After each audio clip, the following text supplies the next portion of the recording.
Oh, yeah. Okay. Old school. Yeah, freaking out, man. I think my computer was messed up. It sounded like a ticker tape machine. Kind of crazy. I have 5 people here. Wow. Hey, yeah. How you doing? 5 people. Yeah. Welcome. Kelly. Hey, man, what's up? 20. Okay. Now there's a significant jump. Ultimate Ninja. Crime innocence, man. Glad everybody made it. Kathy too. Well, man, I have some banter. Justin Landers, how you doing? Have some bad news. This week, a really naive, stupid old lady was arrested in Howard County for possession of 50 stolen vehicles. When asked to respond on this, Howard County Sheriff said apparently she had heisted these vehicles 53 years ago in mint condition and had them held safely in her barn under dusty tarps, just waiting to make money on it. When asked about her arrest, the stupid, naive old lady said, "I damn near got away." I met that old lady when I was 16. I just thought she was batshit crazy.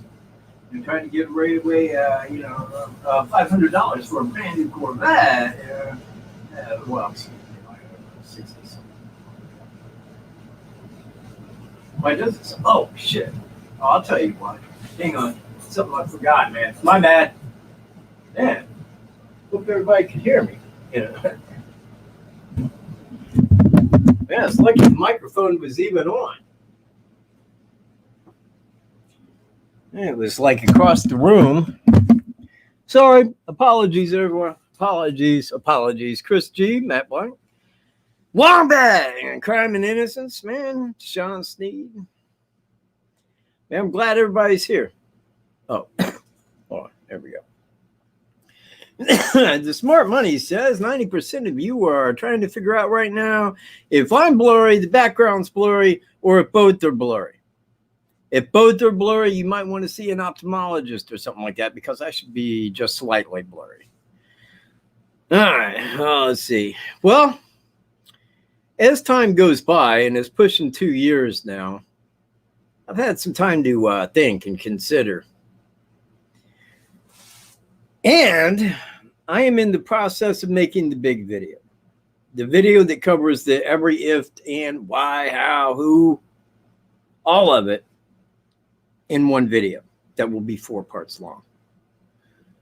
But this video is the beginnings of the book I'm going to write, which will be entitled Lost in the Focus, The Delphi Murders. So what I wanted to do here was basically ask some questions. I'm not a writer, and I never will be a writer. You know, I just wasn't really born to be a writer, but I can definitely put down facts, figures, so forth like that, but I can't relate that to a story. So what I wanted to do was break this down. How should a crime book be wrote? I was thinking the crime, talking about Delphi, and then go to the other crimes, and then show how they correspond, and then go to the suspect, and then show how he fits the evidence and facts and circumstances of each case, and why I believe it to be him. So I don't really actually know in what way I should write it like that, and that's part of the issue.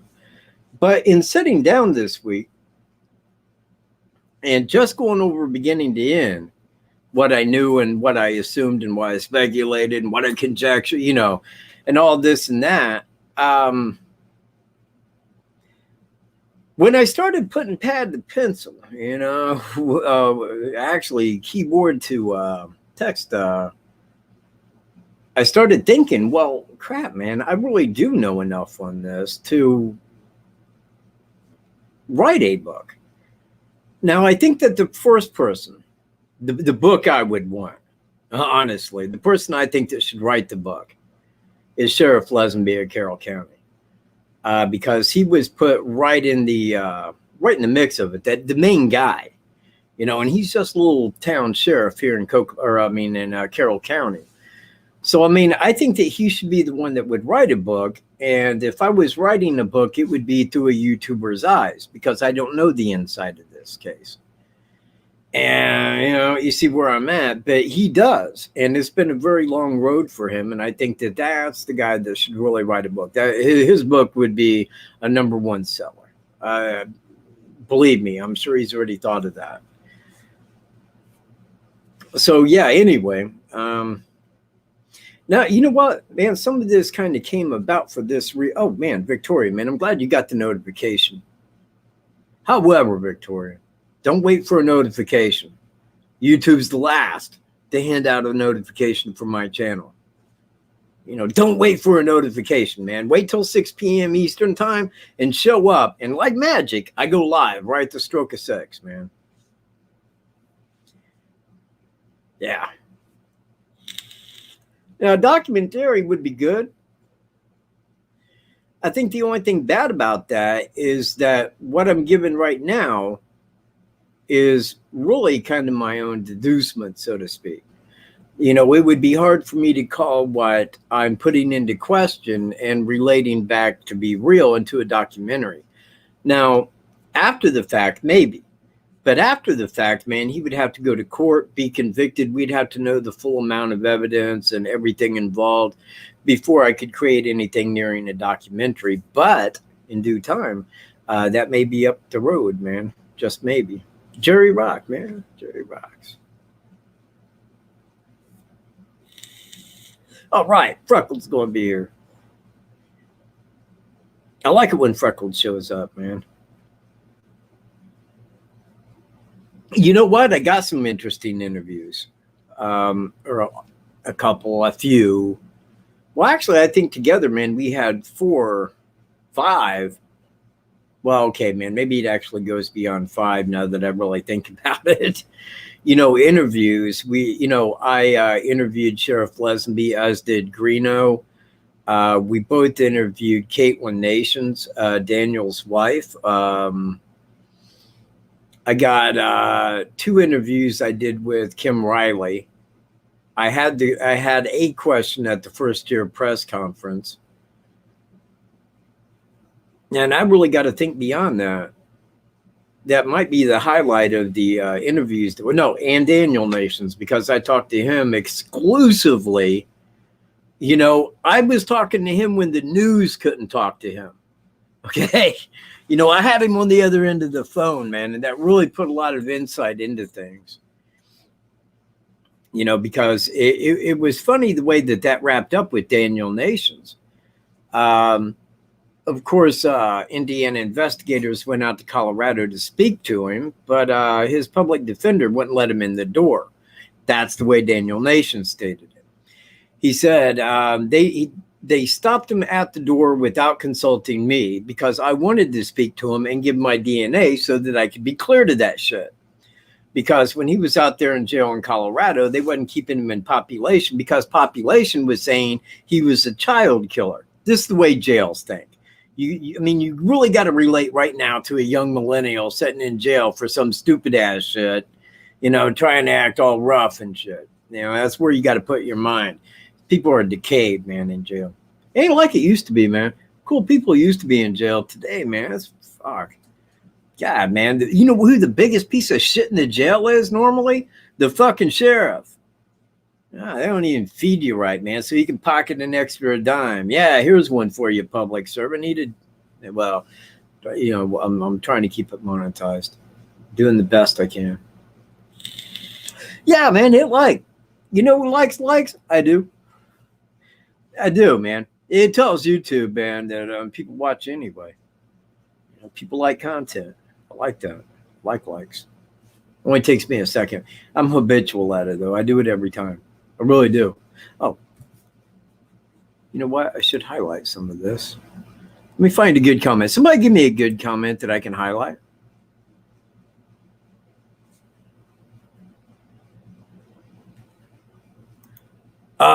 No. See, I would never do that. I would never interview her.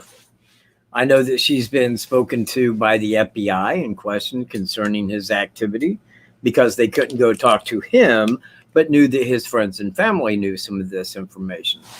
The FBI talked to his neighbor, a female, younger lady, and on the news, because it was really easy to find her. She's on the news, right there's her name. She's a neighbor. She's like, oh, yeah, I can't believe it. He was so super friendly. I said, man, I can find this woman. So I did. And I found her and messaged her. And when I did, because she wasn't a friend of mine, you see where I'm at. And I said, hey, I just got a question I want to ask you. And she's like, about what? Like, about Thomas Bruce. I was his neighbor. She's telling me and I'm like, yeah, I know, man. I seen you on the news, So what I did was all at one shot, I sent her the video and I had that on Google Drive. I sent her the video link and said, I just want to know if this looks like Thomas Bruce to you. Well, she got back a hold of me and was a little angry. Like, what do you think? I stalk my neighbors? Or, I'm like, hey, man, look, you're the one on the news saying he was out walking his dog all the time, would stop by and make sure her and her kid were all, and it's like, yeah, you was a big shot on the news. Now you want to hold your ground like a tough girl. Yeah, you see where I'm at. Some people really don't. Now, when Greeno had reached Diane concerning that, she's like, no. I distinctly 2 years ago today, on the night of the 13th, we had a pre-Valentine's Day dinner out together. That sounds like shit the FBI would tell you to say if anybody outside of them questioned you. I mean, you see where I'm at? That was Greeno, though, man. But I understand Greeno's point, man. I do, man. He's a little upset. People, look. For you that's been around my channel or his or both, for any length of time, that this time in jail is the second time in as many years. Now, the first time, we go back about 2 years ago, pushing 2 years ago, he went to jail the first time. Now, he's down in Martinsville, all right? Now, apparently some shit happened, I ain't actually going into that transpired down there. But then he makes a run for it up to Michigan to his dad's house. Now, he stopped by here on his way through. And I tell him, hey, it's Thomas Jerome Bruce guy. And this is before December the 9th of 2018. But just not too far, maybe a week or two in advance of that. I'm telling him, man, I'm like, this guy really stands out, man. I want you to sit down and look at this. And he's all like listening. Yeah, right, yeah. Yeah, man, okay. But look, I don't believe all that, okay? Like, what do you mean you don't believe it? There it is, man. I just explained this much to you. Yeah, but don't tell people I think it's him. I won't. I won't do that. I'm not going to go out there and say you believe it if you don't. I mean, like, man, I'm not a dick, So he wasn't here. He couldn't look into it. He changed his channel name from Anthony Greeno to True Crime Investigates. True Crime Investigates. Does it not stand out that his channel should be investigating? Because if he'd have named his channel like True Crime Reports, that would be more accurate. It would be, And, I've tried and I've tried and I've tried to get him to my side on this. I've tried. I might actually send him a final plea, like grab a piece of this pie before it's too late. But I understand, man, because he wasn't around. He wasn't looking at it. He didn't look any further into it because even after he got out of jail that first time, he's a little like, oh, Thomas Bruce, that's Katt's guy. That's his POI, not mine. And he stayed very clear of saying anything. In fact, he's like, well, I got a different POI. Everybody asked him, who's your POI? But he didn't really have one, man. I understand that. I understand where he's at, man. And now he's in jail. He can't get out. Well, I mean, he will get out. But, oh, man, look, it's hit the fan a little bit here. In due time, he will be out. So I am writing a book, and what I'm going to do is I'm going to break it down, and I'm going to break it down in the same way that I would write it. Now, what stands out to me concerning all of this, and it's because of my locality.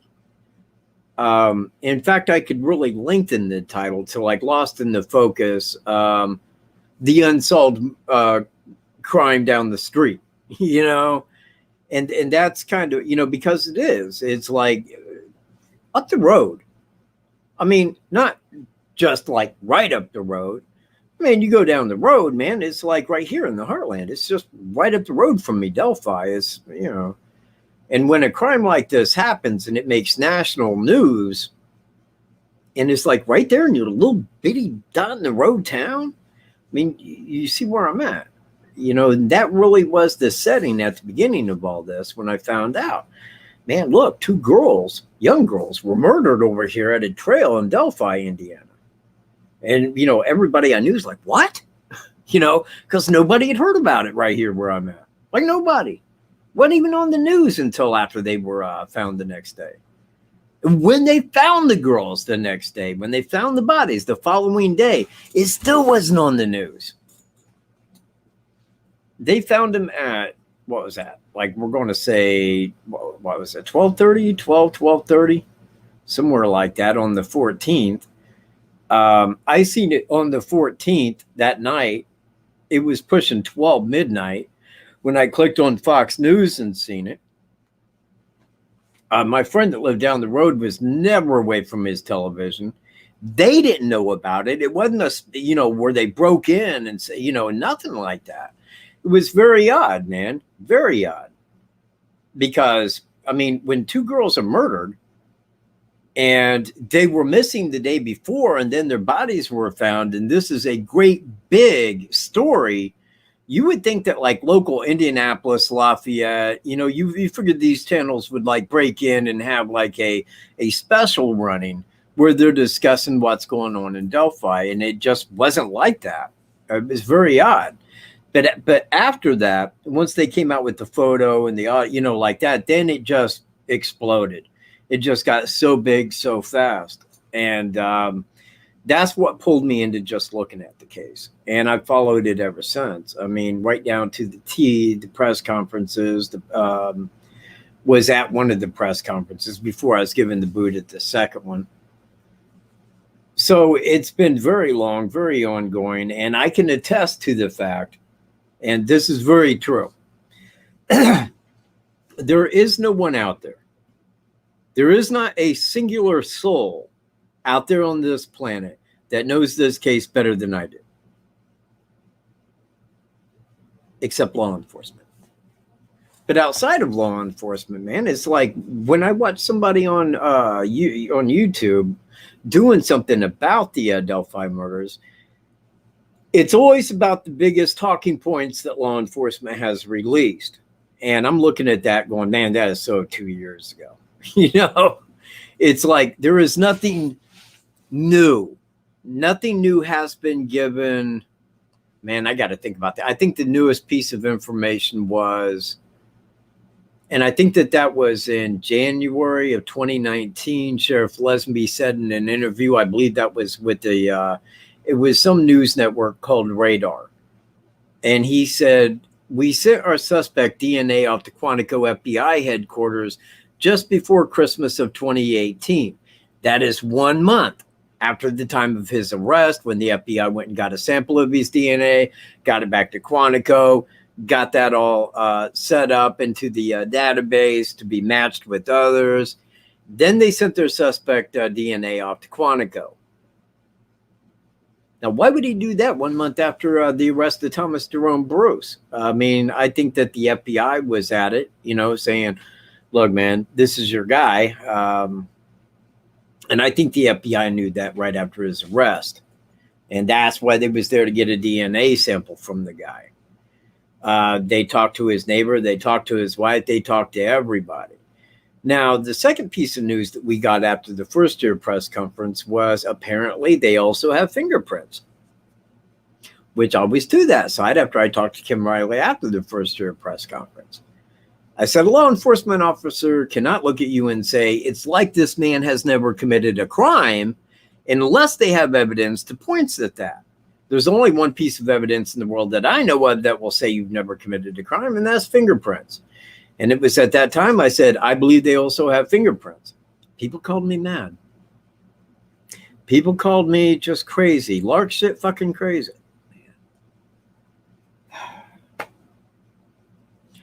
Crazy. Like Charles Manson crazy. But now we know better. And again, I go back to St. Louis. How did they get tipped off about the Delphi murder in this guy? I mean, they just arrested the guy. How would they know he could have anything to do with Delphi, Indiana at all? The guy had never been arrested before. So what would point them in that direction?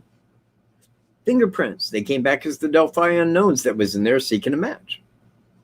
That's when they called Carroll County. Oh, yeah.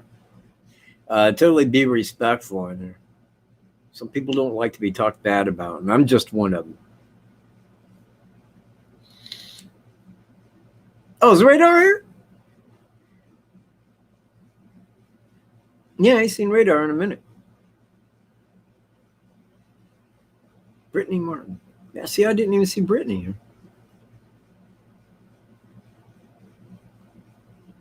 Oh, hang on, man. I might need to go check this out. Let me scroll up here real quick.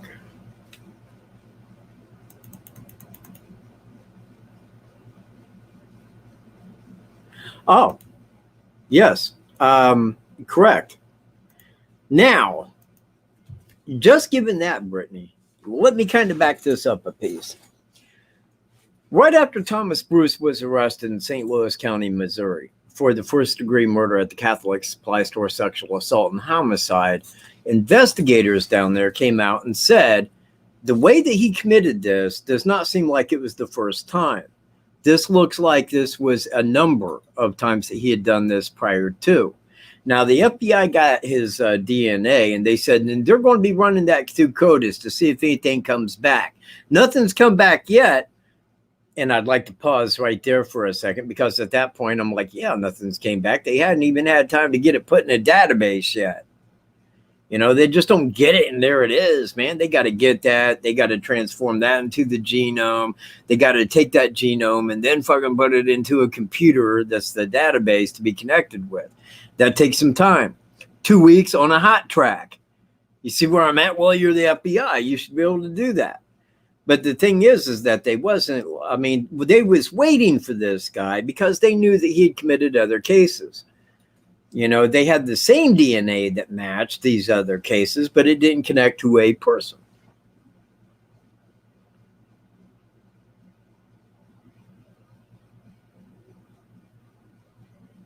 Oh, you can reach me at my email account right here. Hold on, let me pull that up. Where is it? There it is. You can reach me there. Anybody can reach me there. I check it like 5 times a day. Normally, when a person sends me a message, I am getting back a hold of them within an hour at a normal. Oh, I didn't know you was leaving, man.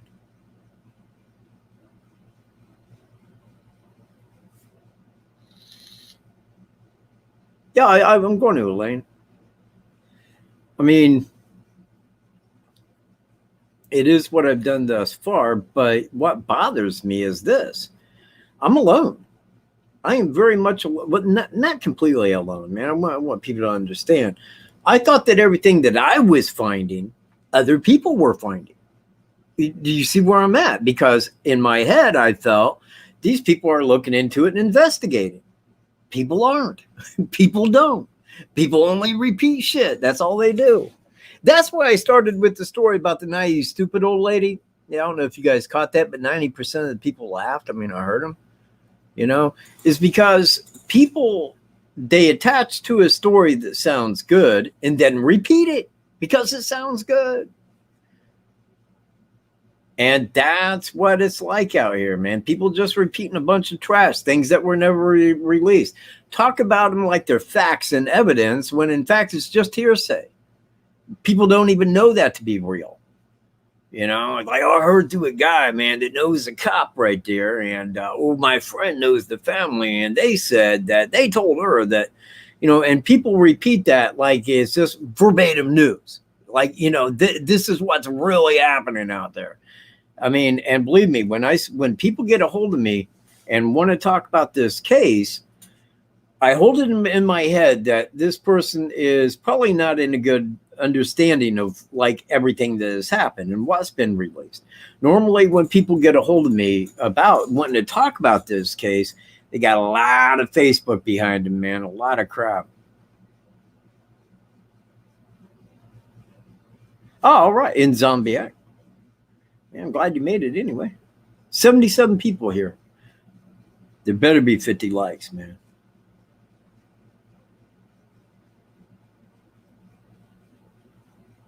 Yeah, don't listen to that at all. If you see his name, they're talking absolute shit. Don't get involved with that.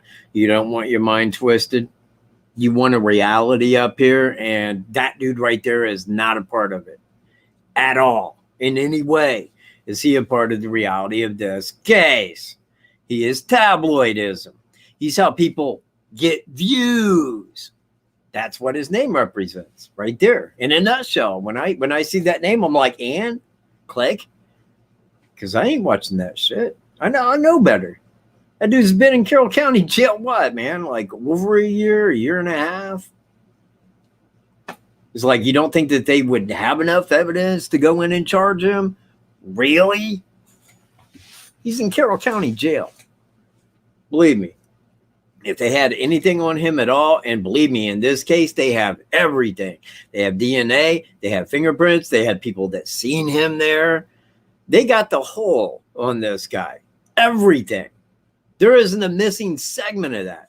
And again, when I go back to the beginning, I thought everybody was out there looking for the same thing I'm looking for. And I'm making videos talking about what I'm finding so I can get it out there first. And people like immediately are like, no, he's just a person of interest, man. If he really had did it, they would have pressed charges by now. No, he's in another state. He's not in this state. He's not in Carroll County. He's in another state on first-degree murder. Now, Daniel Nations was in Colorado jail for, four minor felonies. It wasn't anything like murder. Nothing like that. And when Indiana investigators went out to Colorado to talk to him, his public defender wouldn't let him in the door. What do you think Thomas Bruce's public defender is going to do? Go, oh, yeah, come in. Then I want you to really wreck this case for me. Of course not. He's going to say, while I'm representing him, you need to take your case and go home and wait till we get a conviction down here. That's what they do. But if it's in Carroll County, well, now that's all out the window because, yeah, we can come in and talk to you. The FBI can go talk to you. So can we. So can the state of Indiana. But if you're outside of our limits, then you got a problem going in and just talking to them. In fact,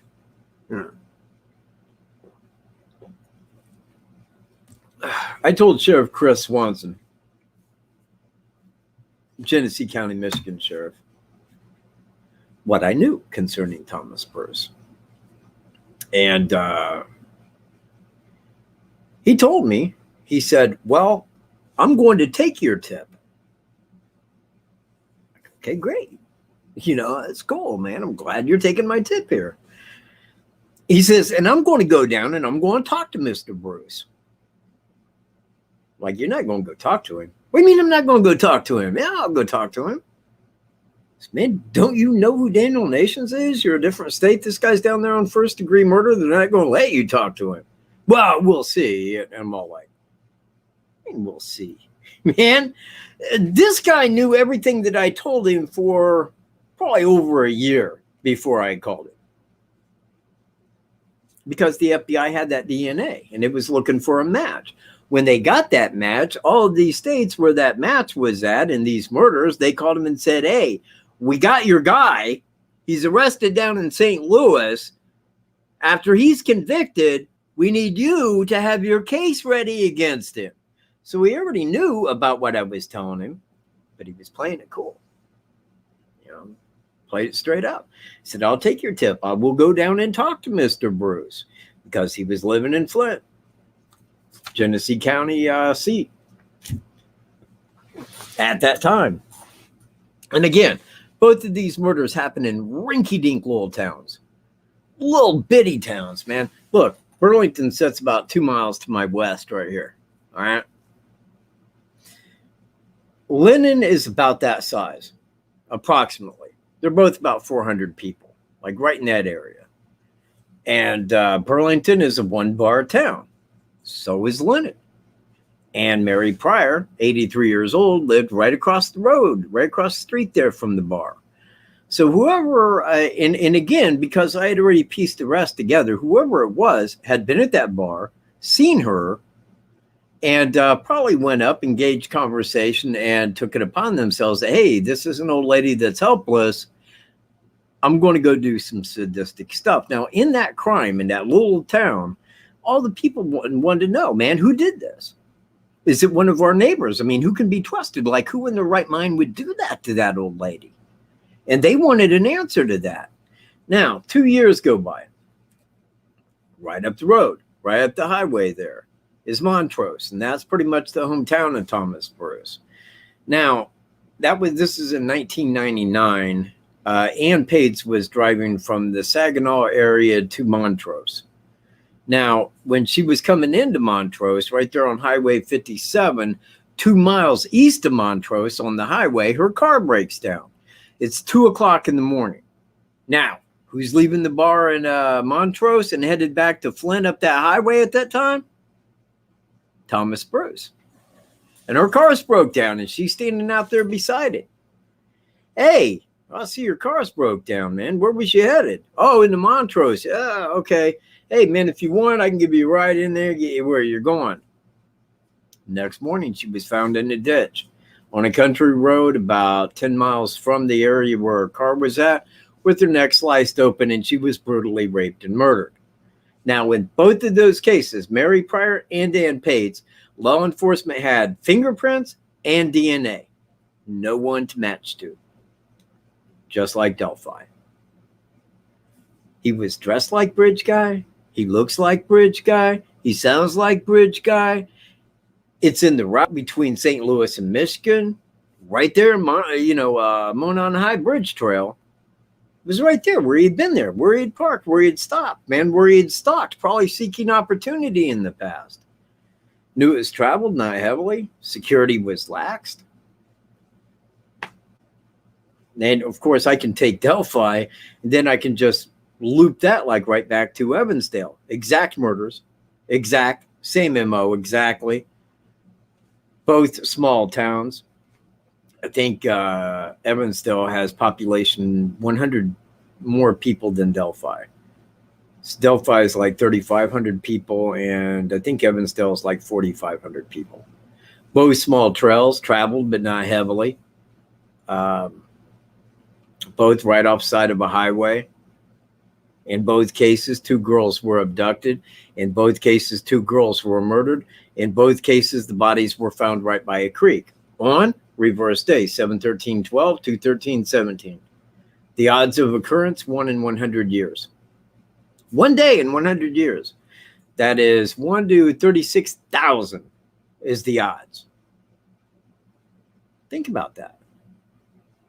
Right? Think about it, man. Now, if Scientific American says, this is an estimate, they said that there are active and operating 25 to 50 serial killers in America. Now, I want you to take that number and say, well, that's less than 1 per state. Yeah. Okay. And out of those, how many are white men? Probably the majority. But again, I mean, like when you look at it statistically and you say, okay, you got a guy down here that was dressed like this guy, looks like this guy, I can see where he lived in the past and other brutal murders of differing ages all the way around. The only thing this guy considers is helpless. Are they helpless? Are they old and helpless? Are they young and helpless? You know, who can I brutalize where they can't do anything to me? You know, that's what this guy's looking for. That's what he's looking at. Oh, God, man. I have no idea. I mean, I can say I can point to 6, with the possibility of 7 with Susan Collins. But I throw Susan Collins out there because, look, man, if he was at that base in Tennessee, and then you have a brutal rape and murder like the one that was committed, that screams his name. Now, Barry Scheck said he was at that base at that time. Now, if he was at that base at that time, they killed the wrong guy. You know, I mean, I can pretty much tell you that because what was done to her screams Thomas Bruce. That's the brutality, man, right there. So I think since they normally begin in their 20s to 30s, and you're looking back about the time he would have started doing this, probably not long after he would have joined the Navy, but I'm sure that these thoughts were already in his head before that. But they start to act on them when they're in their 20s or 30s. But the way this guy here goes, I mean, I'm going to say because he lived a long time, man, when he was in the Navy. I think it was like 11 years in the Navy. And he was out there at Escondido in San Diego, California. He got a divorce. He had a kid, Thomas Jerome Bruce Jr. at that time. Divorced his first wife. She got the kid. Married his second wife, the one he's married to now. And it's like when a person goes out that has this in their head, that's a sadistic serial killer, they do it at times when they feel less powerful about their life. This is what they go do to feel powerful again. So I think that there's going to be many in California. There could be more in Michigan. There could be more in Indiana. There could be more in Iowa. There's probably, and I say this for the reason of, he moved from Flint, Michigan, after getting out of the Navy, down to Jackson County, Missouri in 2003, I think it was. Now, right there at that time in 2003 forward, right there in the East St. Louis area, and it was more of a ghetto. It was kind of like where you would go to get a woman, you know, for the evening. You see where I'm at? And these women were coming up missing, and they were finding their bodies in abandoned houses there. And they said it looked like the work of a serial killer. Now, he had just moved down there in 2003. So while I could say he did that, I don't know enough because there is not, I mean, when a prostitute gets killed, you know, it ain't like they go into their family background. You see where I mean? They don't really touch upon those cases because those are like, well, you know, she was an effing hoe, man. You know, it's, you know, and people use that serial killers as a way out, you know, on that because they can just go pick up the woman. The woman gets in your car, you take her elsewhere, can kill her and hide the body. Because who's going to report her missing, man? What? Another prostitute, a pimp, you know? You know, it's just not going to happen, man. They say, well, she must have moved on and ran away. And that's the last you ever hear about it. But I don't think that they found any of those bodies, like, right away. I think it was after many months, and then somebody's like, hey, man, there's, like, bones in here. What up?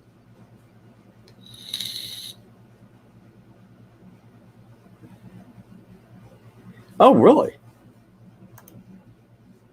That is something to know. Now, I can also say this. Serial killers are attracted to the big city.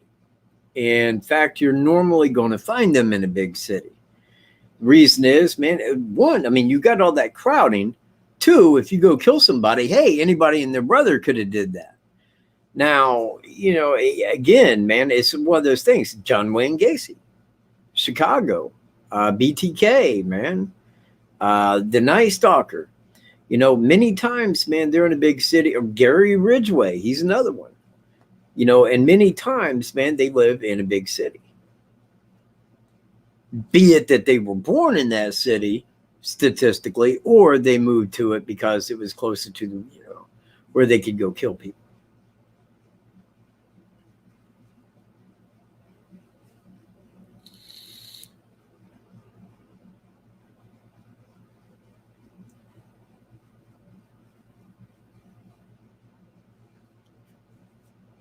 Yeah, exactly. Right. Yeah, that's a Gary Ridgway. You know what? A quick story on Gary Ridgway. Swear this. Look, man, I could lie to you, but I don't do it well. I really don't. This is the God's honest. When the Green River killer there was still active, and this predates that by a few months, me and an exes of mine, I was hanging out with a brother, and we was driving there in Henderson, Nevada.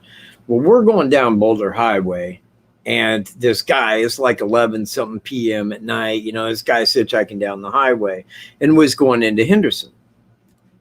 So he stops, man, he pulls over, picks this guy up, and the guy's all like, oh man, thanks for picking me up. Man, look, man, I'm just headed over here to Henderson. He gave us the street address and everything. If you could help me out. And he's like, yeah, man, get on in. You know, so this dude gets in the back seat, man. We head on down the highway. Now, him and I had been drinking. I want to be quite clear. It was in my drinking days. And after a minute or two, man, I just kind of looked over at him and I'm like, so, you've never killed anyone with a ice pick? He's like, no. I said, you should. It's really a good time. So this dude says nothing. You know, we drop him off. Now, fast forward about 3 months, man. I'm watching this special that's on television. I remember it's hosted by Patrick Duffy. And it was talking about serial killers in America. And they was looking specifically for information on the Green River killer, but was taking all calls about anyone who could be an active serial killer. Well, they would hop in every here and again, and it was kind of like the Jerry Lewis telethon, you know, where they would pop in and they'd go, you know, we're getting calls right now about like serial killers throughout this country. And Patrick Duffy was reading some of these, and he's like, we got one where a guy is killing people around Vegas with an ice pick. And I'm thinking like, oh my God, somebody called about me. You know, it was a big moment. It was a big moment. I actually called her brother, you know, and was telling him, hey, this is really cool. Yeah, you know, you're young, drunk, and insane, man. Shit happens like that. Yeah, no. I know it ain't, man. You know, I went to a dollar store, man, and Kroger's. I feel like I'm in a zombie movie. I'm like, people, the last thing in this world that's going to protect you from a virus is a piece of cloth over your face. Do you know anything about viruses? They're mainly spread by your hand, not by like air coming out of your mouth. You know, if you got a virus, man, you touch stuff, man. That's where and then people, you know, touch your face. You know, that's how you get a virus. And because it's in the air. I mean, look, if it was in the air, I mean, do you think a piece of cloth over your face is going to stop a virus? No. God, no. States mandate you got to wear a mask. Look, I can tell you what I'm thinking, but you know, it wouldn't be monetized once I was, you know. The state don't tell me what to do. Thank you. Only one person ever could tell me what to do. He ain't around anymore. I miss him the most. Oh man, and I missed Kim's comment. Hold on. Let me scroll up. Oh, yeah. Yeah, exactly. And you notice, see, I have that photo blurred. It doesn't look as blurred as this one, but they're identical photos. You know, just kind of blurred them. And actually, it's like on the thumbnail of this, man, I couldn't get it all to fit inside of that, you know, to where it needed to be. But it was called Lost in the Focus, and the picture was much bigger than what it shows online. Yeah, you see, there ain't no way I'd do that. There ain't no way. There's no way in the world I would wear a mask, you know. Dude, you have to. We'll fire you. Okay, I'm coming in tomorrow without a mask. You fire me. Once everybody does that, they're going like, okay, apparently we can't treat America like they're fucking 2-year-olds. Maybe they're a little brighter than that, maybe a little bit, maybe. They still watch television, but they got a little bit of brains. They're not falling for our shit yet. Because believe me, the day is coming when they'll just straight lie to you and people will be like, oh, dear God, I can't believe it. It'll be just like 1984. There'll be thought crimes. Well, you was going to. Yeah. You know, that's how they treat us, man. And people will like stand on that, man. Respect our troops. They defend our country. Well, and why ain't they on the Gulf of Mexico? Why ain't they down there on the Mexican border? I mean, they're defending our country, right? Bullshit. Hug a cop for protecting and serving you. You bet I will. You betcha. Absolutely every day I'm going to go hug that cop. Yeah. Yeah, man. You know, some days I just get tired of living in a free country. People got to wear a mask. Man, is there anybody out there with a middle finger? That's what I demonstrate when asked about it. I'm like, hey, I don't want to wear a mask. I'm doing my best to catch this shit. That way I can go home and be sick for a couple days and go, oh, yeah, stay away from me with that poison needle. I already had it. Can't catch it anymore, right? It's all a big lie. And the more you guys go with it, the more you guys go wearing a mask, the more you fall in line to be a good slave, the longer it's going to be around. You want it to go away, take that mask off, tell them to shove it up their ass, and guess what? Corona will magically disappear, and they'll move to the next one. You know, it's always controlled opposition. They'll move to the next stance. That's how the media always plays it throughout my life. It's always been one bad story, one bad story, one bad story. And it constantly gets worse. And people never deduce that they're just fucking with you. They want their slaves wearing masks. They'll make it mandatory worldwide. And I'll still have a middle finger up and say, fucking shoot me. But I'm not wearing your goddamn mask, motherfucker. Bobby had the flu. That's what Bobby had. There is no Corona-19. It's the flu. That's what Bobby got. I've had the flu and it sucks. It sucks real bad. Oh, man, I had the chemtrail flu. I go back a few years ago, man. I got some of that. That was hard. Yeah. I'm ready to rock and roll, man. Yeah, well, you know what, man? I would test positive. So would a jelly sandwich. It's all rigged. He tested positive. Dude, do you not believe a doctor? No, I don't. I don't believe the test. It's all a lie. Because of all these people that's got this like viral cancer, I don't know one of them. I don't even know anybody that knows one of them. They're like, so many thousand people got corona in Howard County. And I'm like, who? I didn't know any of them. You know what? We never met them. We never seen them. If you have the flu, you have corona. That's what it is. Man, I'll take you back, man. This last spring, right there on the news, New York showing coffins stacked one on top of the other. We don't have room. Hospitals were empty. I'm like, this is bullshit. This is total bullshit right here. Where's all these coffins now with the spread of corona? People got to wear like stupid cloth over their face to stop a virus. It's lame. It's like using a chain link fence to stop a dart. You know, it'll go straight through. It's bullshit. But as long as people just keep going with it and capitulating, man, they'll just keep up in the ante. Second wave of corona coming. This time it's murder. Because people don't understand the news is bullshit.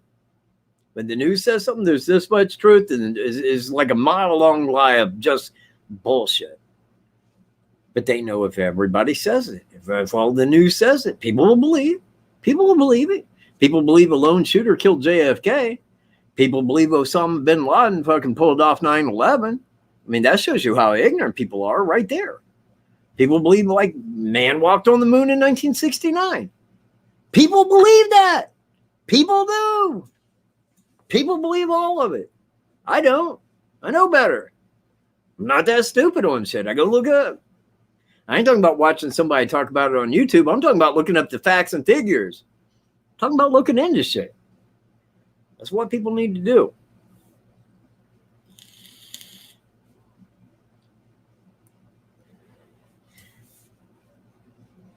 How would that RNA get there?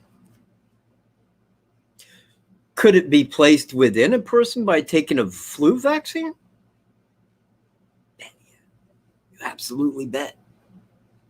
That's the shit you got to look up, Wendy. Just like that. If you ever got a flu vaccine in your life, you'll test positive for corona. It's just that easy. It's just like that. You already have the flu antitoxins right there, antibodies in your body.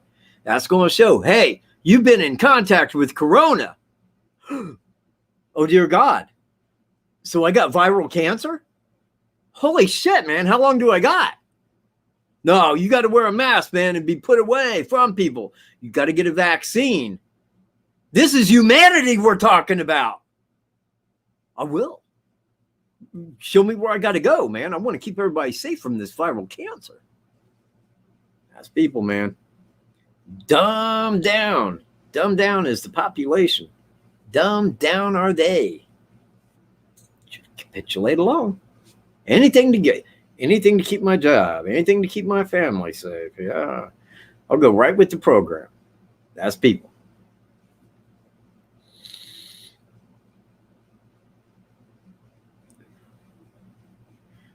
Justin, I beg to differ.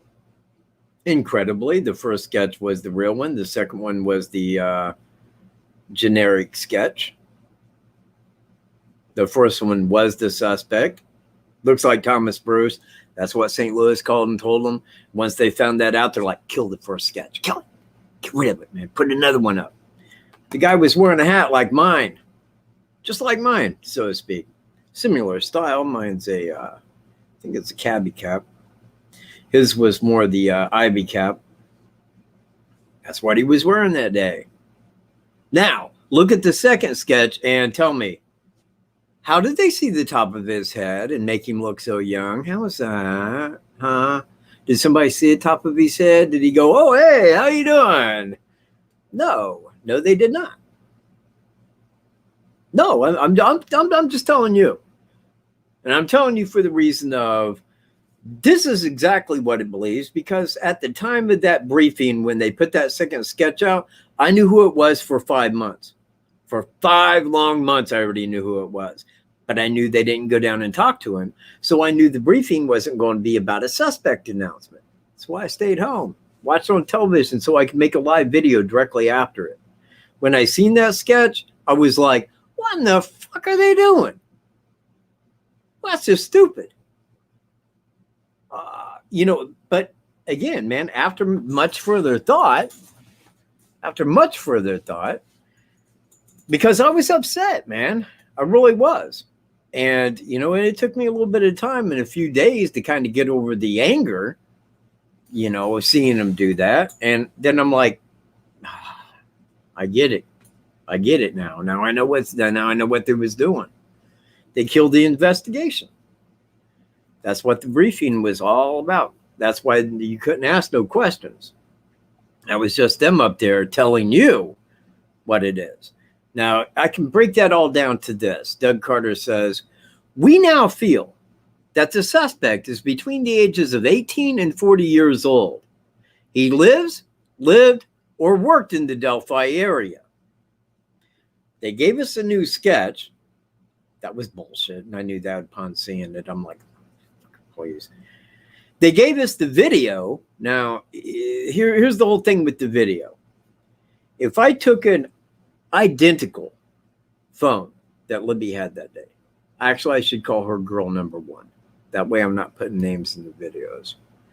If I had an identical phone that she used that day, and I stood clear to the south side, all the way to the dirt, the south side of Monon Bridge, right there, right where that suspect is walking, right there, we can pinpoint the exact ties that he's walking on, right there on the last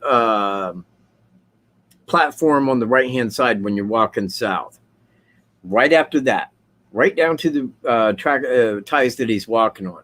If I had a phone on the south side of that bridge and I had it aimed right there, and anybody that a lot of people would know, let's make it a star. Let's say it's, I don't even know a star. Well, we'll just say a big star that you know. Okay? We'll put it like that. So since I'm talking to you, think of a big star that you know, and they're walking across that bridge toward me, but I'm all the way to the south side, and they wasn't that far away from it. They was maybe about 45 feet, if that, from him. Now, if I'm down to that south side and I got it aimed right there, identical phone as she had, you would know exactly who it is. It would be in crystal clarity. Now, when you take a video and then you still shot a frame of it, you're going to get pixelation. Okay? But on the video itself, it's going to be much clearer.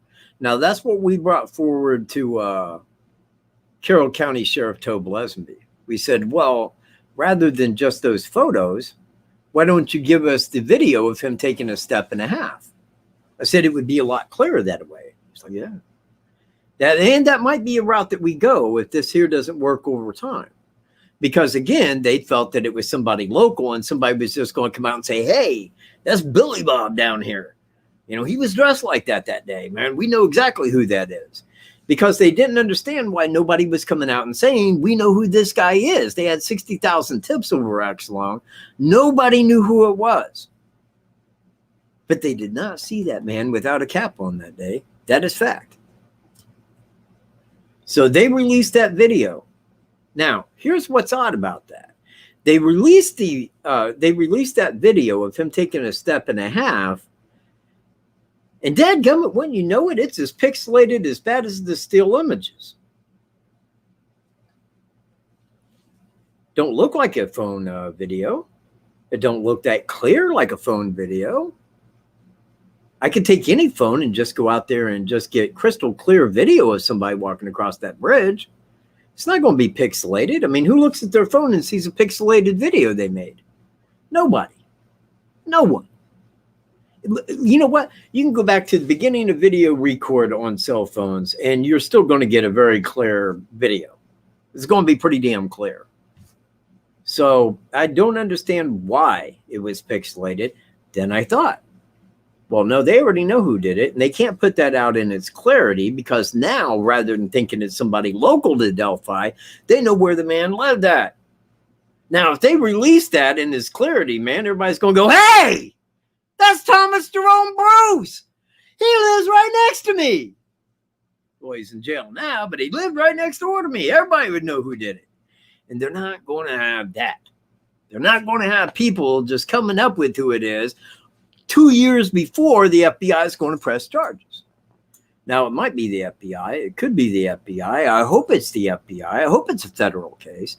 Because federal case, they can go right for death. And you know what? Within like 5 years, you're dead. It ain't like when a state does it and you get like all these appeals over 20, 25 years and you die of old age. It ain't like that. When the federal government does it, they do it like Timothy McVeigh, man, and they just drop that switch within a few years. Game over. That's what I'm talking about. That's how I wanted to play. Actually, I wanted to play a little bit different than that, a little bit. So give me the rope and the crowbar, man. Let's see why we can play this.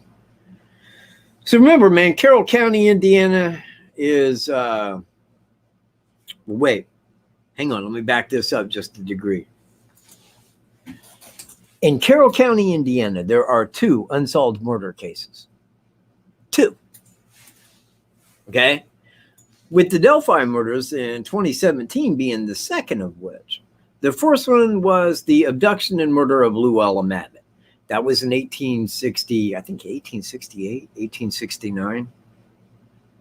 But she was abducted, and they supposed that it was her boyfriend, Amber Green, that lived in Young America right up the road here from me, who had done it because he stopped by, went to the Madden house, said, hey, I need Luella to come out for a minute, man. I need to talk to her. And he says, no, my daughter ain't coming out. I demand she come out. Well, Amber's like 6 foot tall, man. He was kind of a giant of his day. So finally, Luella comes out and was never seen again. Well, they contacted police at that time who go to Ammer's house. Ammer and his brother had took off, and they was down in Texas working. Cass County Sheriff got on horseback after tracing the letters to where they was coming and going through family members down to there and knew whereabouts they were at. He got on horseback, rode, pony, all the way down to western Texas to find the two. And upon finding them and arresting them, brought them back, him and his brother on horseback, back to Carroll County, Indiana for a $3,000 reward. Upon bringing them back to Carroll County said, yeah, thanks for that, but you ain't getting the reward. Why? Because you're law enforcement. You're doing your job. You don't get reward money for that. And you know what? His name was Buck Stanley. He was the Cass County Sheriff. He was very upset over that because he went out on his personal time to go get him and bring him back. And he was very upset that he didn't get the reward. But they ended up giving him some kind of a walking stick with the gold handle. And I mean, he took that to his grave. He's very proud of it. But what they did is when they got him back to Carroll, well, actually, when he was in Cass County jail, because they didn't keep him in Carroll County jail, because the people in Carroll County wanted the mob, wanted to break him out of jail and lynch him. So he's up in Cass County, and there's mobs of people out there, so many that the governor of Indiana placed National Guard and deployed him there to keep him safe from the mob. And now, when they did bring him back, they brought him back on a technicality that they was going to try to get him off these charges with. Now, when they brought him back to Carroll County, next morning, man, right there in the paper, Luella Mabbitt, abductor and murderer, Ammer Green's in Carroll County Jail. Well, at night, like 250 people show up on horses with masks on their face, break him out of jail, and take him right down to my dad's front yard and hung him by a tree. Did he kill Luella Mabbitt? We don't know. He was never tried, man. He was never tried. But the body of Luella Mabbitt was never found. They found a body, and the doctors go, oh, yeah, it's Luella Mabbitt. But the thing is like 55 dentists looked at the body and said, yeah, it's a tobacco chewing 55-year-old man. That's not a woman. So they ended up burying her, the remains, what they said was her, over in Lafayette. But her family plot's just a couple miles from me. It's just right up here at Sharon Graveyard. And that's where all of her family is buried, aside of her, and that's buried in the Lafayette Cemetery. 2 unsolved cases, one of which will be solved within a few months. That's the hope I carry.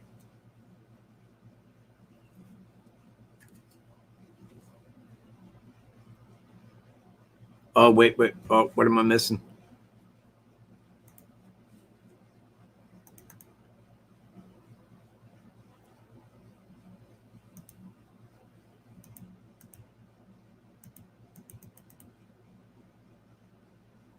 Yeah, we don't really know that.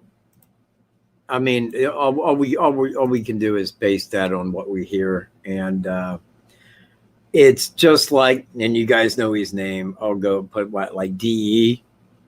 I think that I can just work it like that, like the Facebook text, and I'm like, even when reading them, I'm like, okay, 1, this guy's related to one of the girls. 2, he found the bodies.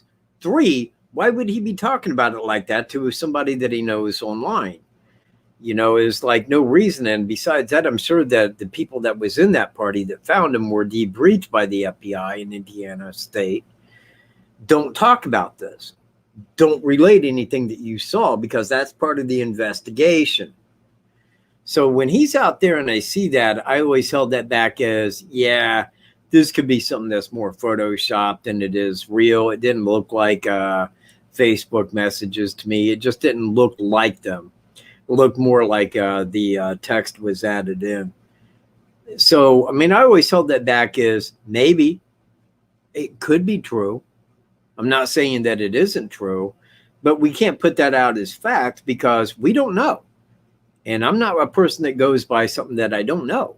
I mean, if I don't know it, I'll just be honest and go, yeah, I don't know. Like, well, when he hit the road, did he go north or south? I don't know, but he went one direction or the other. You know, I can't really answer on something that I don't know. How do I respond?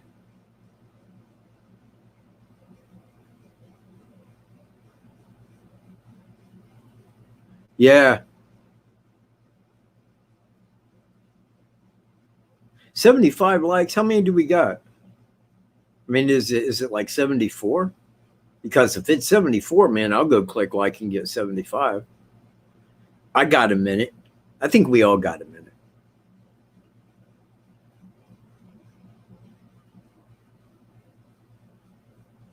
Oh, yeah. So, man, all I got to do is click it, man. It's right there.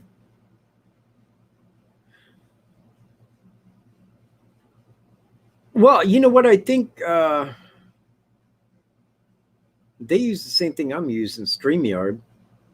I mean, hang on. Here, I'll kind of show you. Hold on a second. There you go. See where my mouse is up here? See, now I go over and say right down here. Bam. Now, see, I can click on that. And now it pulls hers up right here. Incognito. Boom. 75, you rock. 75, you do rock. Don't let anybody tell you different.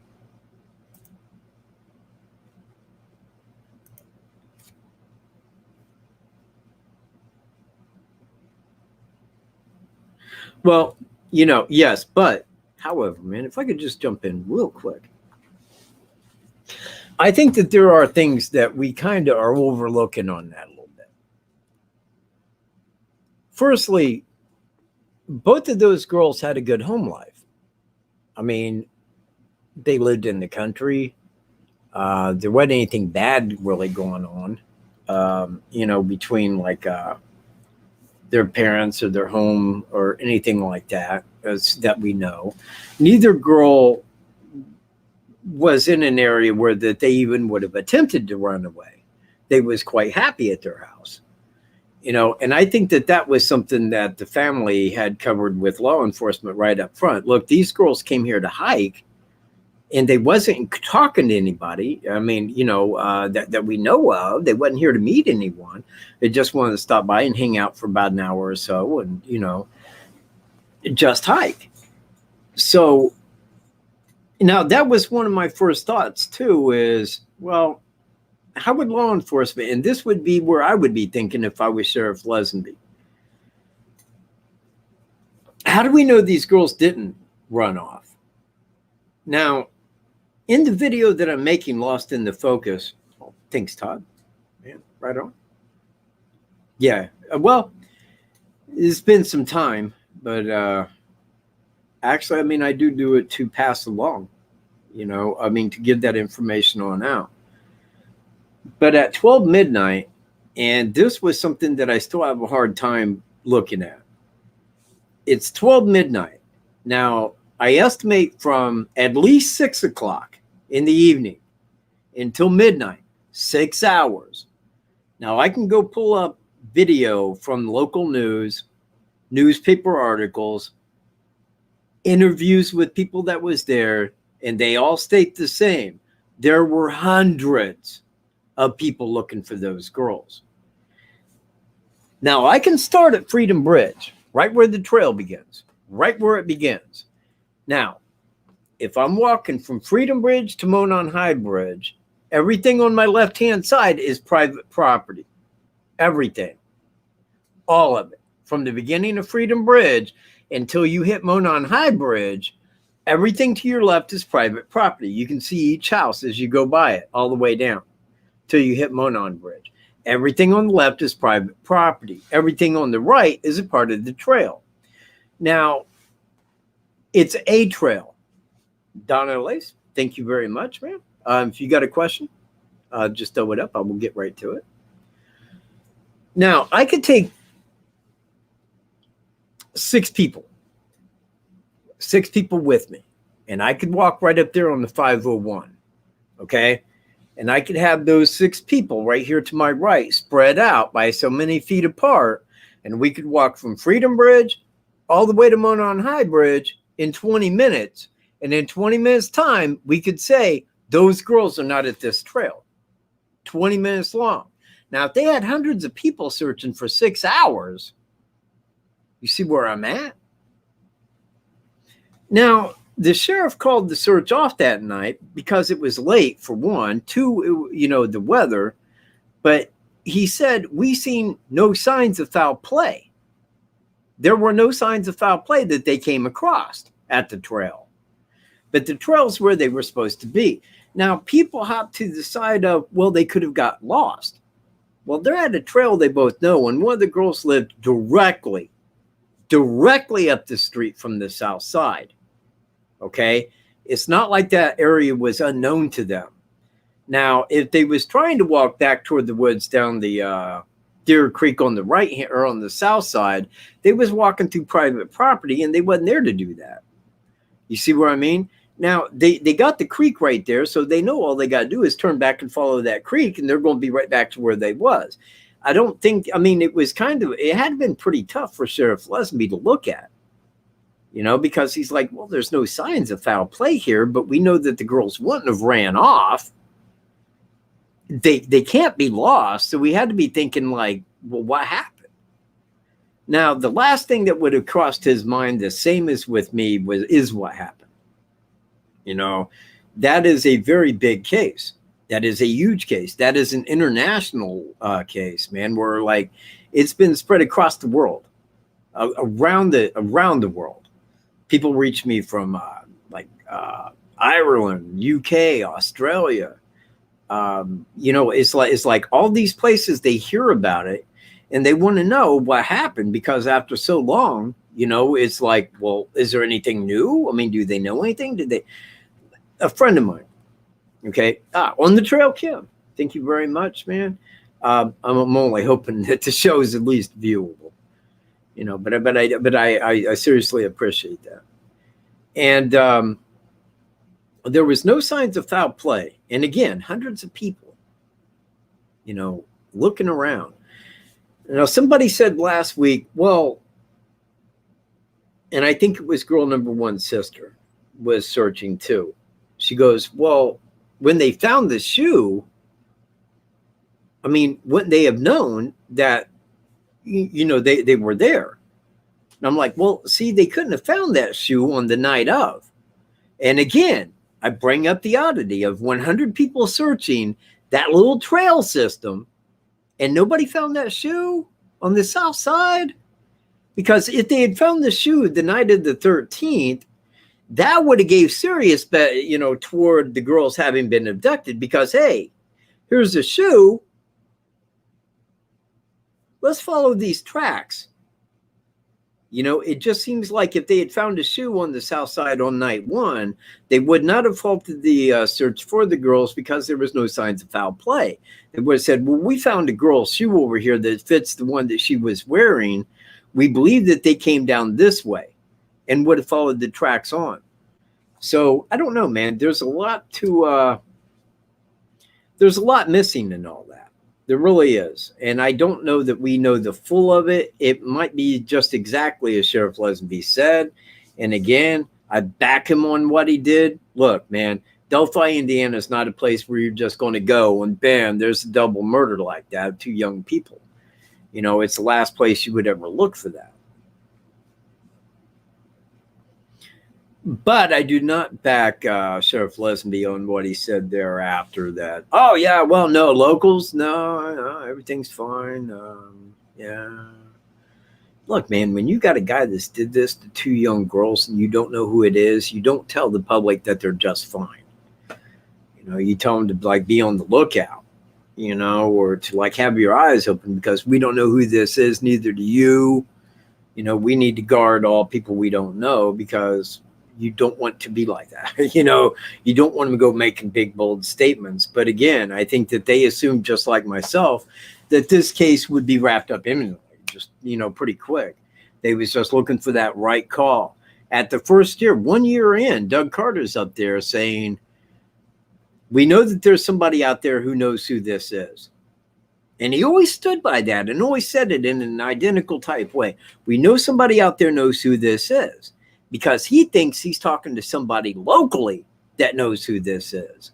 That's where they stood. That was the ground they were standing on. This guy's local. He knew this trail, you know, and they felt somebody around there. Someone knew who it was, but it was not the case. This guy lived elsewhere. Yeah, exactly. And again, man, I mean, I can't hop to the side of that. You know, when I seen where he said that, I'm like, ooh, that's a bold statement. I never would have said that. I would not have. I would have been like, people, we need to be resolute and have our guard up. We know what this man kind of looks like. Be on the lookout. But I wouldn't have said, nah, man, nah, public's fine. Don't even worry about it. You know, I wouldn't have been that dude. Just wouldn't have been. Yeah, they do. I was one of them. I did it many times. All teenagers do. But, you know, I will ask, I mean, like if you're 13 or 14, I mean, what person that's like driving is going to say, hey, come and get my car with me? You know, I'd be like, yeah, no, I'm not. But yeah, man, me and my friends, hey, man, can I stay all night at Mike's? Hey, I'm going to be staying over at Mike's house. Okay. And we'd go out, man, and fish, party all night. You know, it's what you did back in the 70s.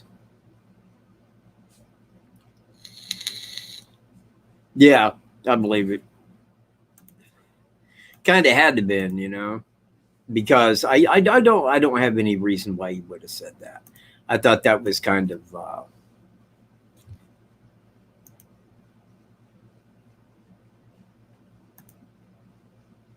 everyone lies. Everyone does lie. Well, I don't. Well, I mean, I have, but I don't do it well. I lie like Elaine dances. That's how bad I am at it. People go, are you lying to me? Yeah. Fuck, man. All right, yeah. You know, I think it was these motions that gave it away, you know. I think he's lying, man. He only does that when he's lying. God, man, looks like he's epileptic. Oh, no, not you, Elaine. Yeah, no. I wasn't talking about, I mean, like, you know, you might dance fine. Wasn't talking about you. I was like Elaine, man, on Seinfeld. You've never lied?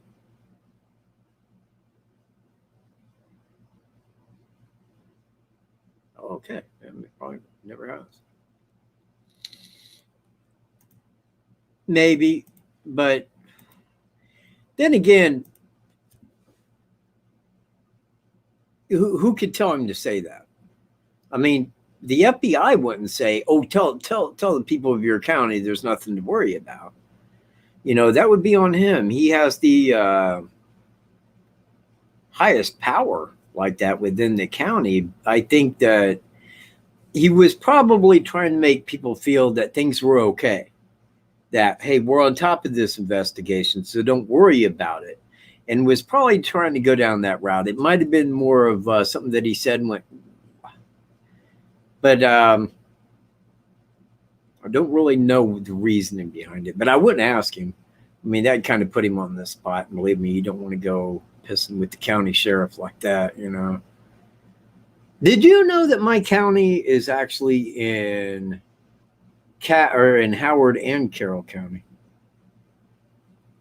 Actually, by 10 feet to the other side of the Wildcat. No, it's actually 12 feet to the other side of the Wildcat we own on Carroll County.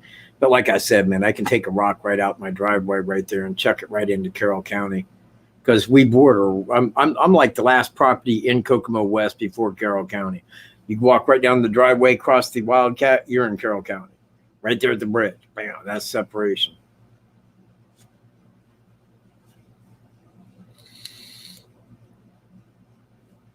Yeah. California is like way different than the small town in Indiana. Again, man, I go back to Helter Skelter, man. When I was like 8, one thing I got out of it was, man, people in California are freaking crazy. And, you know, they're straight out of it, man. Not that they are, but, you know, most of them. I mean, like, hang on. I have pie charts left over from last week. I'm going to say like 90%, right? Am I close? Like 90% or just out of their minds, like, oh, I'm sorry, I'm highbrow and socialist. I believe that they should just take our money and just shovel it to whoever they want. Why not? I mean, I don't see us being like Venezuela. We're America, right? Hell, we're 20-some trillion dollars in debt, man. Why not just pass out money and let them own our money? Shit. God, man, those homeless people that don't go get a food stamp card, they'll finally eat. Then they can use their food stamp money for crack and still eat. That's what we're looking out for. It's them. Them, man. That's who our soldiers should be fighting, is for those homeless drug addicts over there. They can't eat right. Shit. Oh, was you? Really? And raised in LA. Hell yeah. You know, my brother's down in San Diego. Navy. You know what? He's probably at the same base that Thomas Bruce was on. I think about it. Except my brother was on the Carl Vinson. And Thomas Bruce was on the Kitty Hawk.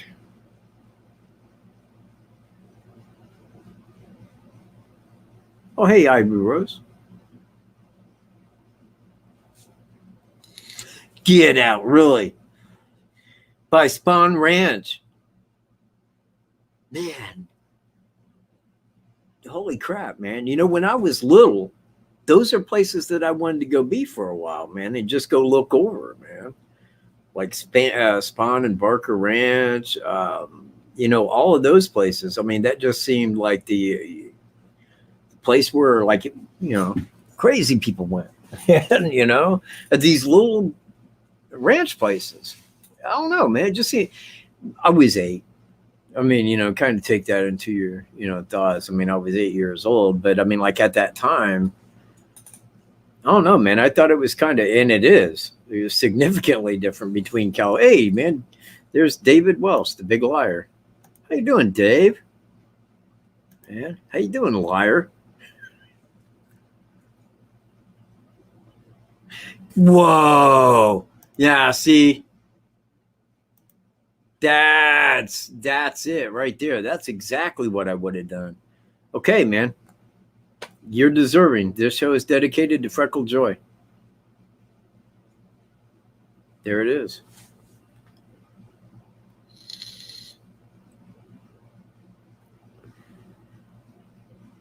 Man, what? Oh, wait, you got a channel? I didn't know that, Freckle Joy.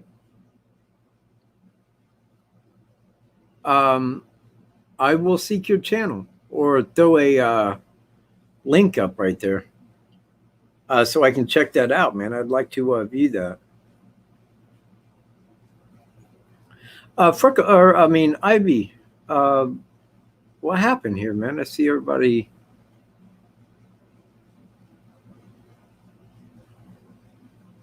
Sending stuff there, and I did not see what you had wrote. Truth and man, I wish people wouldn't do that. There's crime and innocence and justice and justice and innocence and truth and justice. They get confusing. They get very confusing. I don't know one from another anymore. Oh dear. Oh, I see.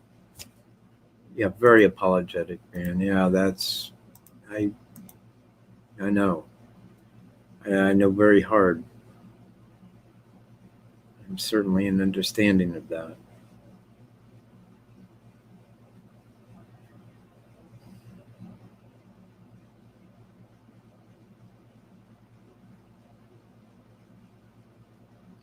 Yeah. Yeah, I know. Yeah.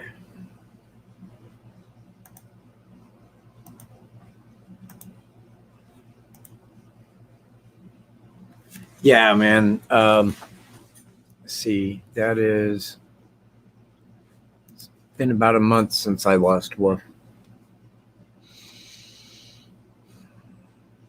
All right. Good.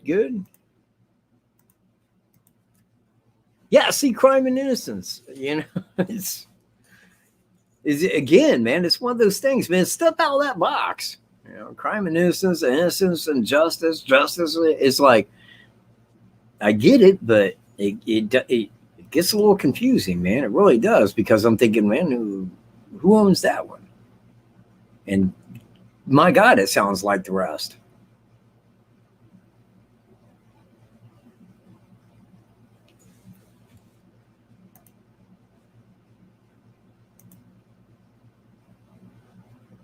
Well, yeah. I mean, when the girls were found, I mean, certainly.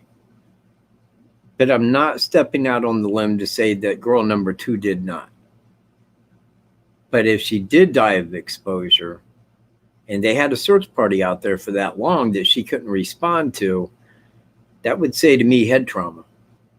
I mean, you know, that, you know, where she could not come out of that, and then died from the cold that night.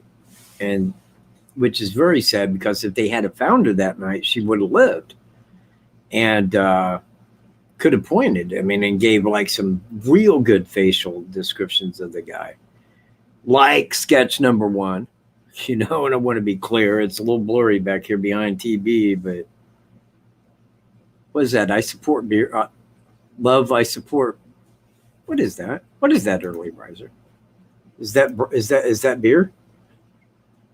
Is that a couple of mugs of beer right there?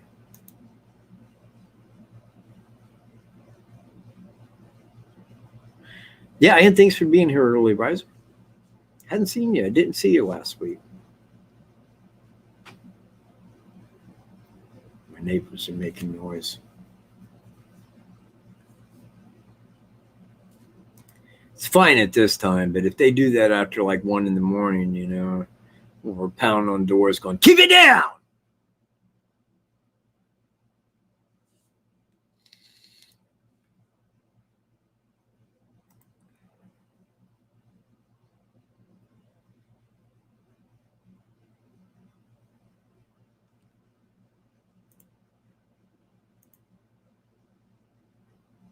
Well, I think if it's on Snapchat, it goes to the people that you have on Snapchat. Now, you know what? On that, I do want to bring something up.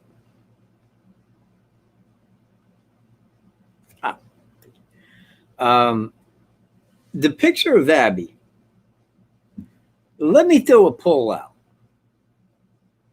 Put 17 if you think it was taken at 217. Put 07 if you think it was taken at 207. Just want to get a little statistic here. Because, see, now this is the way that I remembered it. When it was first released, that photo of Abby, it had the timestamp on it. I remember that. It had the timestamp on it. Now, me and Greeno was sitting here because this was right toward the beginning of the case. 7?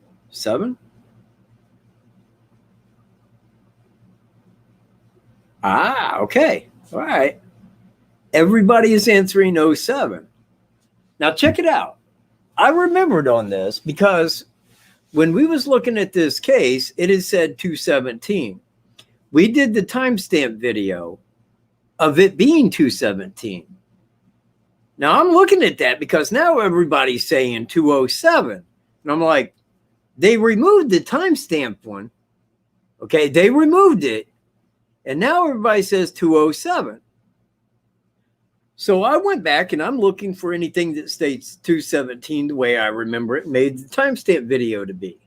There's a local newscast saying this picture right here, the last picture taken of Abby Williams was taken at 2:17 p.m. I got it on video record. I downloaded that video and I thought it was at 2:17. So why did law enforcement pull that timestamp video? And why is it now that the world says it's 2:07? And understand that 2:07 would be better. I mean, like if I'm looking at this, because that would have given an added 10 minutes at the crime scene. But again, I kind of stand to the fact that I believe that the original, when it was released, at 2:17 p.m. Right down to the news saying the same thing from authorities. And the authorities are the ones that pulled that from online. And I can tell you why. Because when I got a hold of Sheriff Lesenby, I wanted to know when the picture of Bridge Guy, what was the timestamp on that? said, well, he wrote back, I don't think the investigators are going to want to release that information. Okay, well, could you ask them? I'll ask them. Okay. So I wait like 3 days, no reply. And I get back a hold of him. I'm like, hey, could I get an answer? I mean, did you ask him? He's like, yeah, because of Indiana Code 503, section blah, blah, blah, blah, blah, blah, blah. They don't want to give that to you because that's within their investigation. Okay, well, that video, when I know the other was taken at 2:17 is the way that I remember it. If it is 2:07, I can add an added 10 minutes to everything. But again, I'm going by the original, man. I think we were slightly deceived. It's no different than law enforcement pulling every news article from St. Louis that involved the FBI showing up and getting Thomas Bruce's DNA. It was all over the news when they did it. That was the big talk around St. Louis, man. The FBI come and got his DNA so they can put it in the legal database, find out what other crimes this guy's committed. And that was the last you heard of it.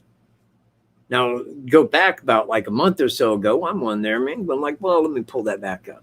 And I go looking for it, and the first two things on there, if you go to Google and you put in FBI takes DNA sample of Thomas Jerome Bruce, the two things that you're going to see right off the bat is one, Barry Scheck and the Innocence Project down in Tennessee, and two, mine, where I got a common law copyright on my Facebook page, Thomas Jerome Bruce, Delphi suspect.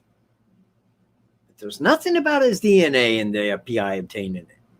Nothing. It's all been taken away. Now, why would the FBI want that gone from the web?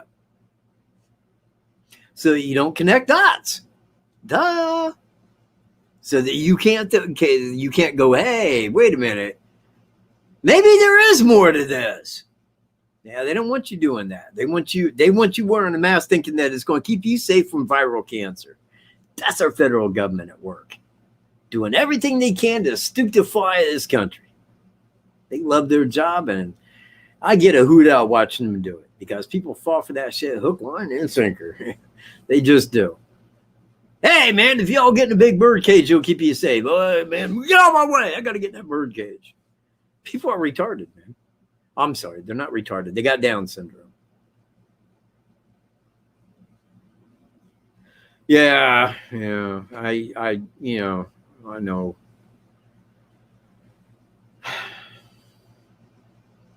I'm missing, I mean, that's the thing is like, you don't know how much you don't see it until it's there. Because when I'm at home, I mean, my dog was here. When I left, I said goodbye. When I came home, I gave him greet. When I'm cooking, he's right there watching. When I'm eating, he's right there wanting. When I'm sitting there on the computer, he's like staring at me, wanting something. Never knew what it was, man. And I told him, hey, if I know what it is, I'll go get it. He's looking at me like, yeah. But it was nothing that, I mean, look, man, when you take a dog out, when you give him a treat, when you do all these things that he might naturally want, and it isn't play, but you throw the thing, and he's like, yeah, no, dude, that ain't it. It's like, well, what is it that you want? What? But it's like after a while, because when I'm cooking, he's right there. When I walk in, he's right there. When I'm leaving, he's right there. It's like all these times that for 15 years, they're right there. And when they're gone, you suddenly realize it, like every piece of a day, man, you realize they're not here because your mind constantly turns to them being right there at that time, all the time. It's a terrible loss to lose a dog. And it just is because they become so much part of your life. When they're there, I'm always there. And I'm going to going to get me another rat terrier, and I will in due time. But there's got to be that time of mourning, that time of missing that dog, because there's a reason that we mourn. It's what's natural. When somebody close to you dies, you have to mourn them. I mean, as an example, I mean, if your brother died, you can't just go get another brother. You see what I mean? And that's the way it is with the dog. You know, people think, well, you lose dog, just go get another dog. Well, I would go get another dog and put my love onto it, but that would take away from what Wolf was to me, you know, and he needs that morning time. You know, he needs that time for my heart to adjust to him not being there anymore.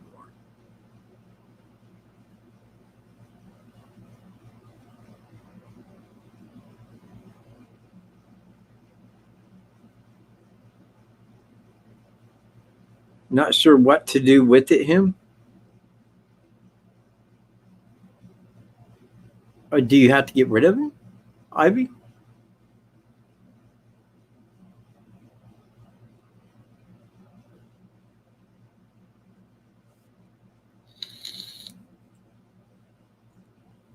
Well, I have my thoughts on that. And again, I mean, this right here, it will go better in the video. When you're walking Monon Trail, and understand that it is a trail. Now, it divides from the 501 to the 505 at the secondary entrance, but the 501 is the one that, because the whole trail is where the railroad tracks were. Where it crosses Monon Bridge, it goes down to Freedom Bridge. That trail follows where the tracks were. Now, to both sides, where the easement was, like if you walk off the left-hand side of where the trail is right there, there's probably like a 10 to 15-foot easement that the railroad had owned back in that day, and then begins the private property. So while the trail's there, it's only 10 to 12 feet. If you're walking on that trail, you can see right there to your left.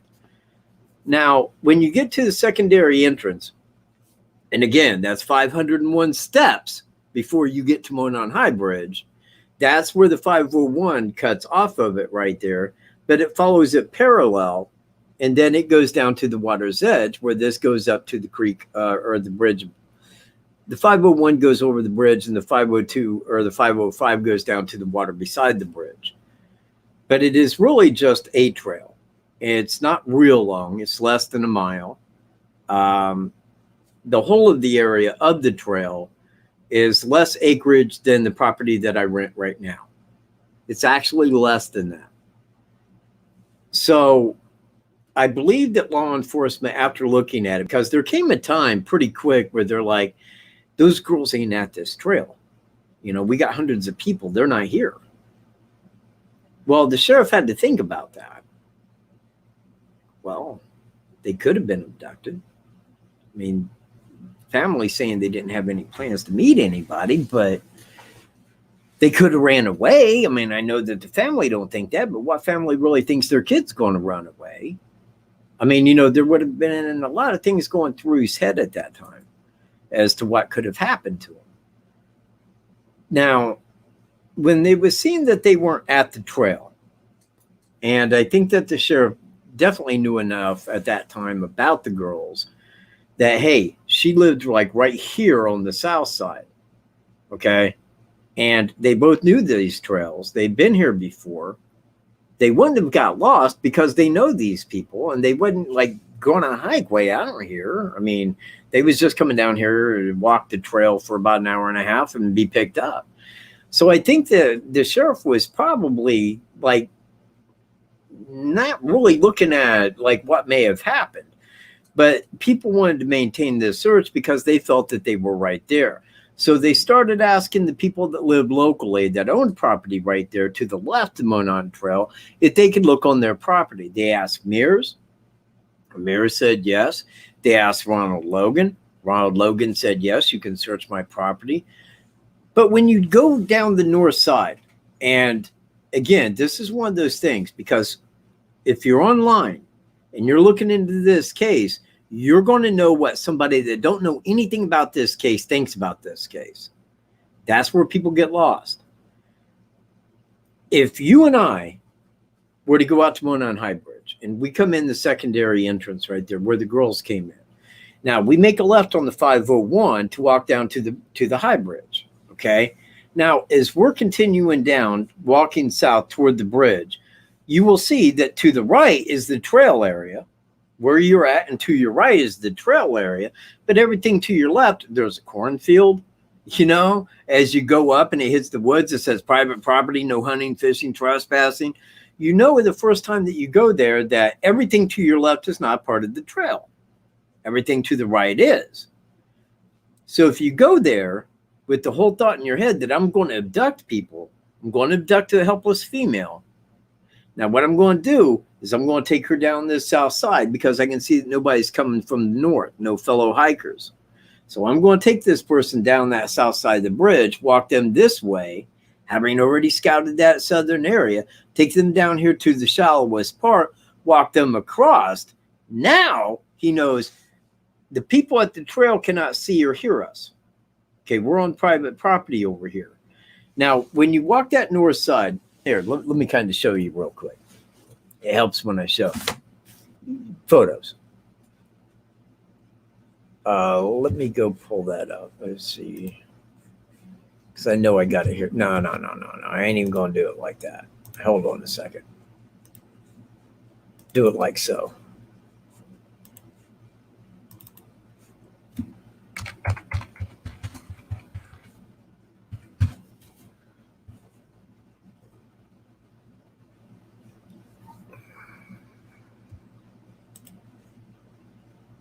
Hang on, man. It's only a second here. There we go. Now, let me pull this back up. All right. Follow along here. Oh, hang on. Oh, wait. Let me get rid of that. Okay. So this here is Monon High Bridge Trail. Right here. Now, this right here, let me blow this up a bit. This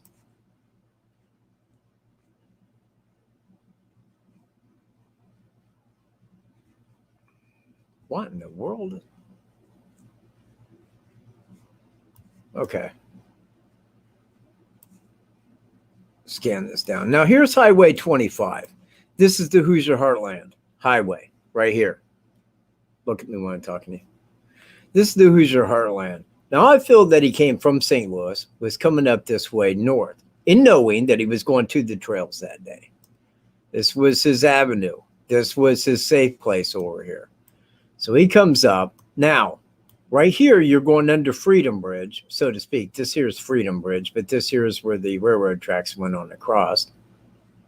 Now, rather than coming up to here and turning in and parking here at the main parking area, he continued on up, taking this all the way up to here, driving down County Road 300 and backing in here. This is the abandoned CPS building right here. This is the one where he parked at. Now, he didn't pull in this way where people could see his license plate. He backed in. You know, that way people coming up and down 300 couldn't look at it and go, hey, there's a car there from Missouri. Now, upon parking here, you may see this trail here. This is part of the trail, because it leads right up to here where it begins the trail. So he got out and began right here, got out and walked this way and comes right down here. Now, this is about where the trail begins. Now, everything on the left, all of this, all the way down, all of this over here is private property. See where I'm at? All of that. And you can tell because the signs over here saying private property, no trespassing, no hunting, fishing, trespassing. All of it. When you start here, everything to your left, it's all private property, all of this. But to the right, from here down to here is the trail. Now you can probably see this, like right here, you got that little indentation. See? That's where the trail is. Now, about right here, this is Mira's property. Right here's the secondary entrance. This is where the girls were dropped off at. Now, if we was to go out to Monon High Bridge, see, right in here is where the girls' bodies were found. Right in here. Right in this little area.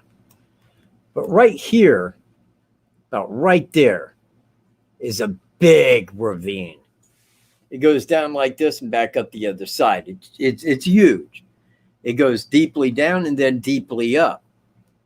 Now, if I was looking over the Mears property and then was going to Ronald Logan's, when I got to that cemetery and I seen that big giant ravine going from the top of that hill all the way down to the Wildcat, my first thought being at nighttime would be, oh, look, man, there's two young girls. They wouldn't have left the trail and walked this far and then went down to that ravine to get to the other side because there's nothing there. It's Ronald Logan's. And if you look at this right here, you're going to see Ronald Logan's when you get up here. This is, I mean, there's no way that, I mean, I'm pretty sure that what they thought when they hit this ravine was, look, man, two girls didn't come down here hiking and then cross this ravine to get to their side. There's nothing there. They wouldn't have done that. And that would be the reason why I believe they didn't go down there that night. And they said, hey, we went down to that big ravine. I mean, we don't think that the girls would have crossed that ravine. They're 12 and 13. It just don't seem like they would. And I think that they set that to begin the following day during daylight, right to their side of that ravine. Now, the next day, when they picked up approximately here and started sweeping this way, that's when they found the girls down in here. That was like at 12:30 the following day. But again, people are saying that the shoe was found over here. Maybe it was. But my thought is, well, why didn't hundreds of people the night before from 6 to 12 midnight find a shoe there? I can tell you right now, if I searched that entire trail area for 6 hours, I could have brought back every piece of trash on that place. A shoe would not have escaped me. And I just don't think that people, I don't think that those hundreds of people, if the shoe was found on that south side down there like that, went down there at the bridge and searched this area on the south. Because if there was a shoe found here, you know, I'm not understanding. I mean, they didn't find it the night before. They would have had to found it on the 14th. So, again, man, I'm a little confused on the time.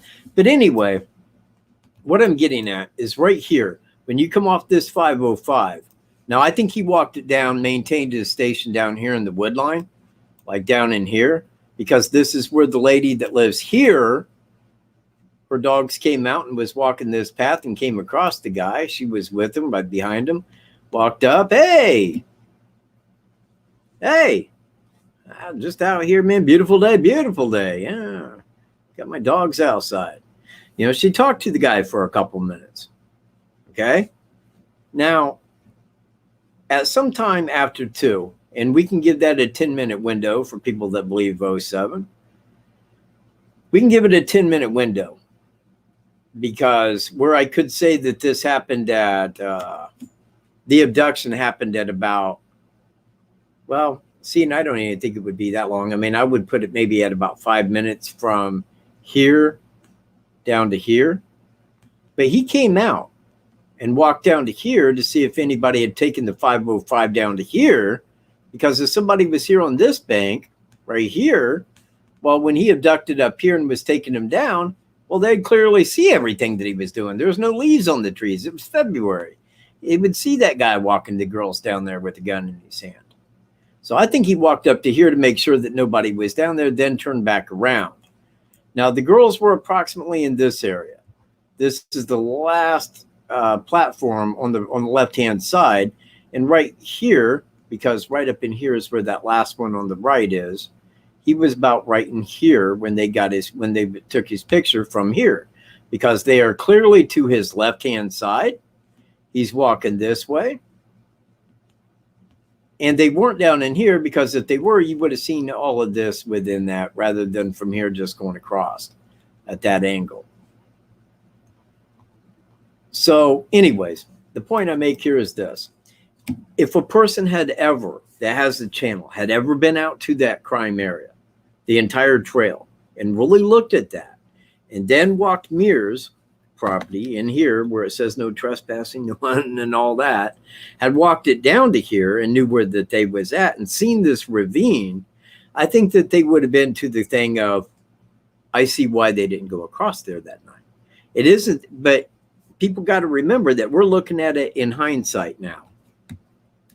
You know, we're looking back at it as a double murder, whereas people at that time was not exactly looking at it like that. It was just two missing girls, you see. So, you know, again, people have, man, and the one guy that came out here, and we had fun. You know, we really did. We went out to Monon High Bridge Trail, and we walked that, and I got it on here, man. And I mean, like, I want people to see it. And he said, yeah, it'd be fine to show, but we're down there on that south side. We're right there in the wood line, and I'm panning across with my video camera. And I said, this is where I believe he was, about right in here. He had field glasses so we could see who was coming from the north side across that bridge. He's like, well, where's this down the hill area? Because he had never been out there. I said, right here. I'm like, see how it goes down like that, down to that private drive area? He's like, oh. So we abducted him and then made him go down here. And I said, yeah, but right there where the private drive is, right on that north side, begins the rest of the hill that goes down to where the creek is. Because you're 70 feet above that water on the bridge. So you got 70 feet worth of hill going down. So it goes down like this, hits that private drive, then it goes the rest of the way down that hill. So there are two areas. In fact, I'll pull them back up. Hang on, give me a second.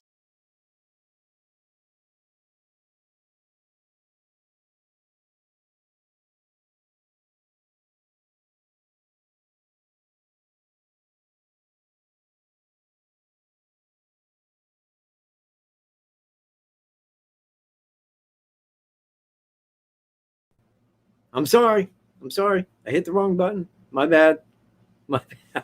Hang on a minute.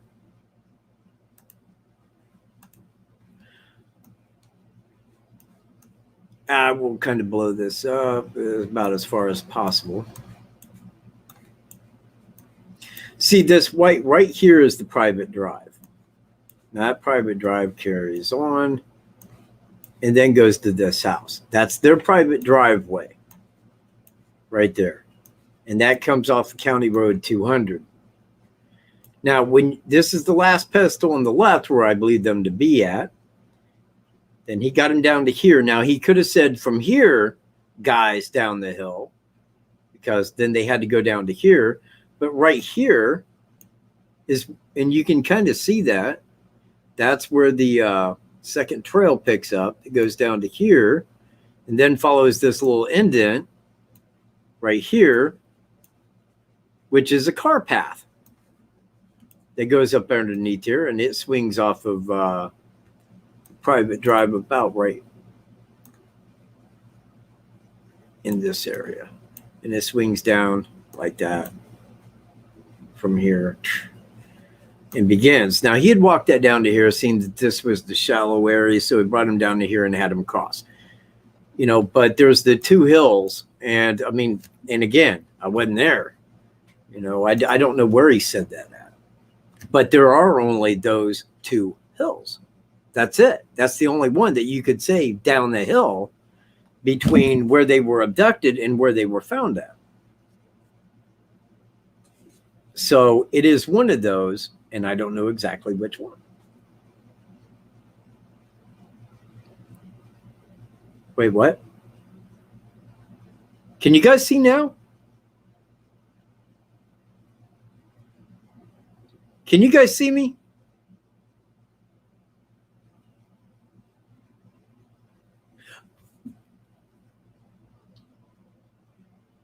Can I be seen?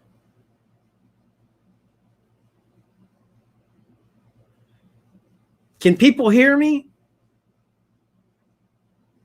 Okay. Thanks, Miss Chris. You rock. Oh, no map. Yeah, well, right. But just go to Google and put in Monon High Bridge Trail and hit maps. You know? It's that easy, man. Yeah, I love Australia. I think they got a really cool continent over there. It's to the other side of the earth from me.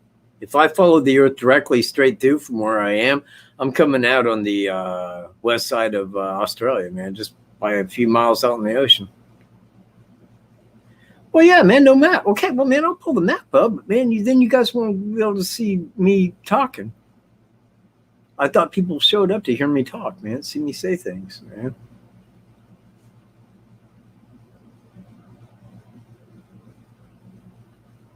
Yeah, well, you do? That sounds kind of like Google Earth, you know, where you can... Sure, I like Google Earth.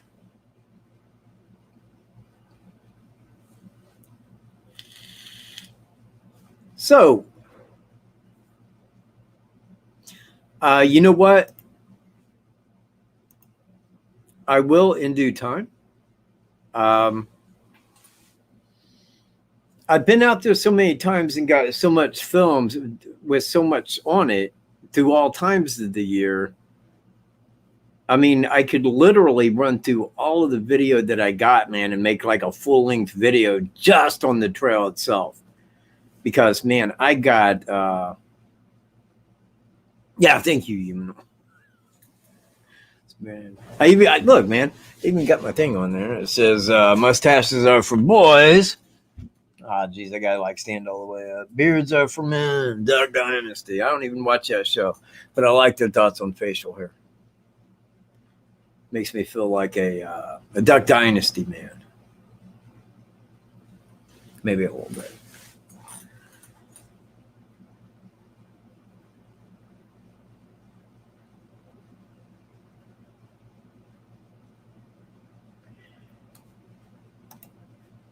And Justin, I never listened to some. I don't. And I'll tell you why. Because some people wear masks. Let me tell you, man. A lot of people aren't bright. A lot of people can't connect dots. A lot of people spend their life, man, talking about like GK and CE. And believe me, when he says, I seen him at this time, approximately, that's what the guy means. Because to think otherwise would say, old man flannel shirt guy played a hand in this, and apparently the FBI, local, and state police are too ignorant to see that. That's called tabloidism. Never listen to tabloid, Justin. You'll be doing yourself a favor in the end. I'll guarantee you.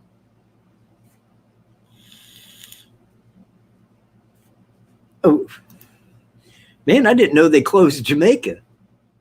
Shit. Man, right now, man, Jamaica's like, please send us tourists. Please. We're broke. We don't have money. Poor Jamaica, man. Hey, Jean-Claude, didn't even know he was here, dude. See you next time. Thanks for being here, dude.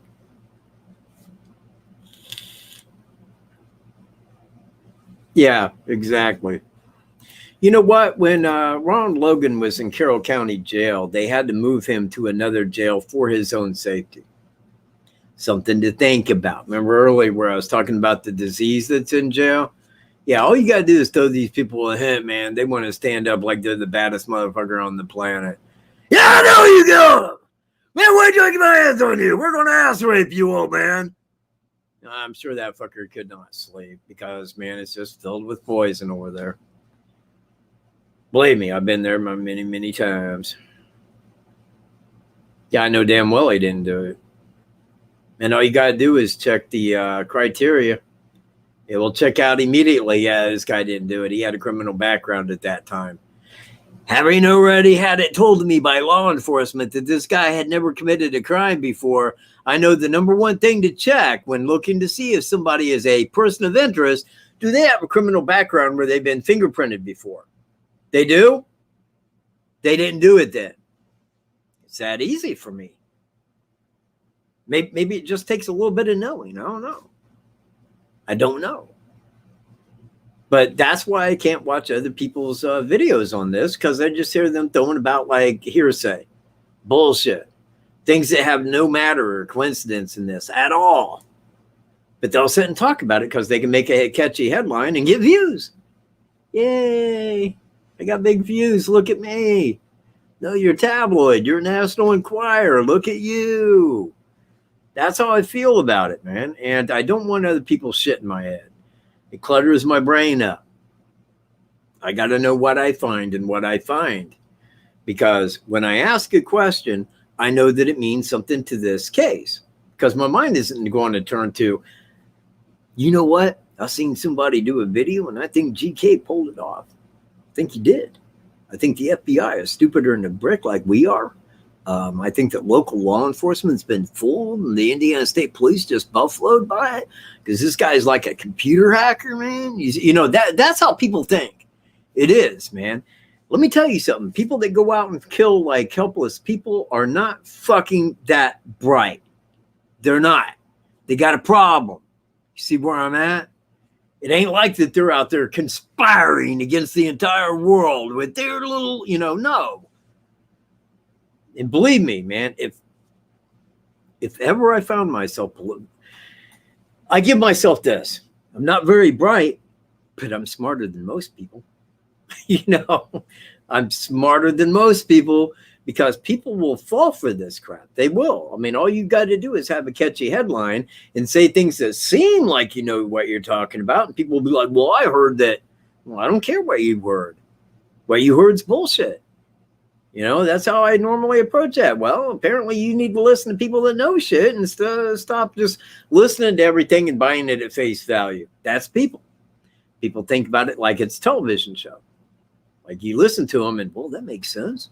Well, it does in context to what they're saying, but in the areas of this crime and the circumstances, evidence, and facts involved, it means dick. Absolute dick.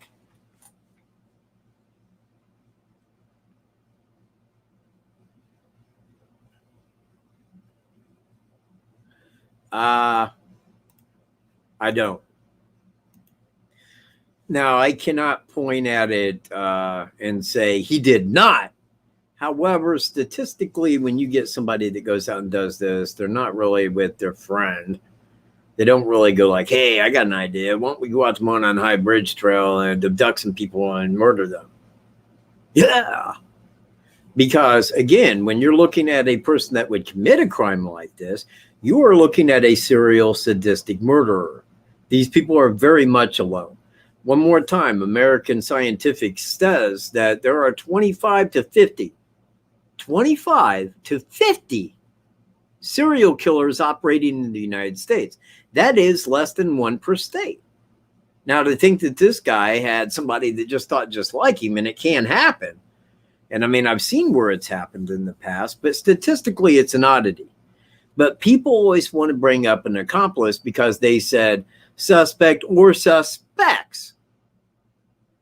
Okay, and because they said that ought to go 4 years later, they fall back, well, there could be an accomplice. Well, if there was an accomplice, why wasn't he heard on the telephone recording? Why wasn't his image captured? Why wasn't his tracks noticed?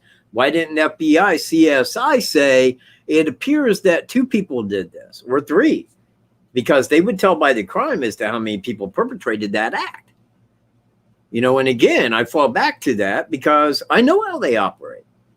I know how these people get their evidence. I know how that works.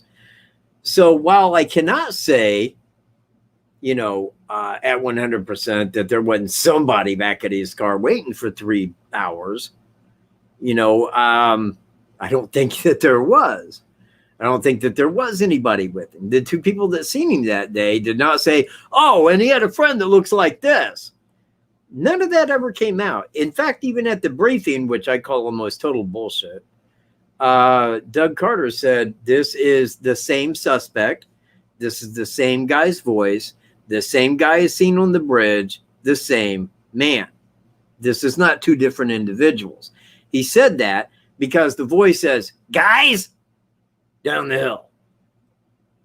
It don't even sound alike. Do you think he goes around saying guys like that all the time? Where somebody, I didn't understand anything of the briefing, man. I mean, I thought it was cool they released the video till you look at the video and go, wow, Dan, we was just as good with the pixelated images. Then it questions my mind, did they pixelate it? Did they pixelate that clear video? Did they? So we wouldn't know who it was? Sounds right to me. Because they knew who it was.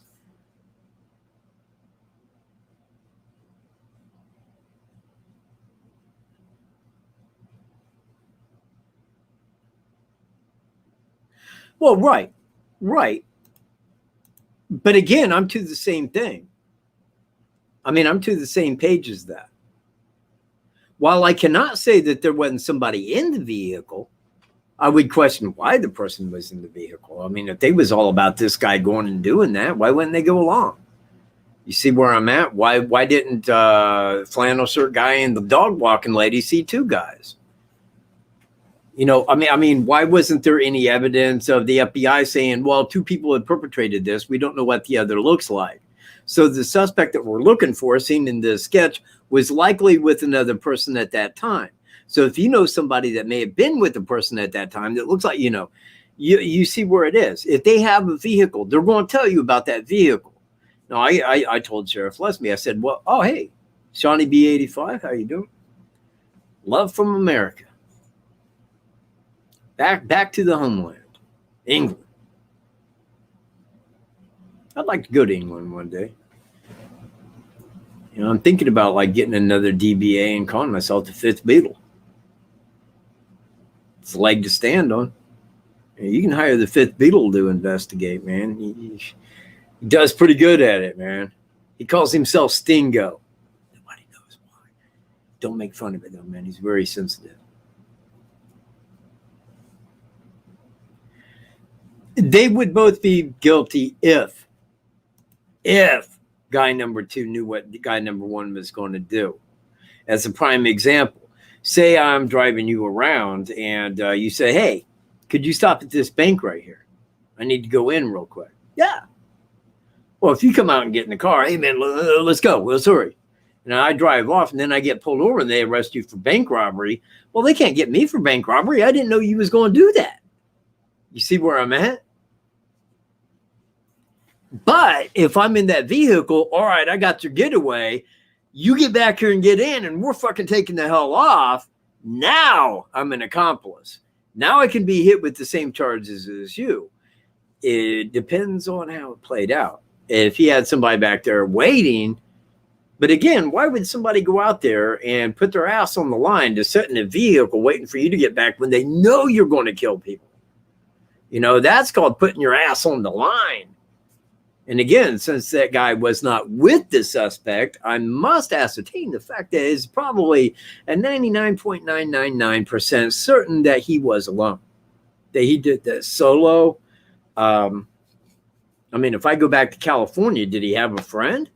What about up in Genesee County, Michigan? Do you think he had somebody just kicking it with him all the time, ready to kill? I think all of this was done single-handedly by one lone Thomas Jerome Bruce, a sadistic serial murderer. That's my belief. Now, if it does come out to be otherwise, I'd be a little surprised. In fact, I would be quite set back by that. That's me.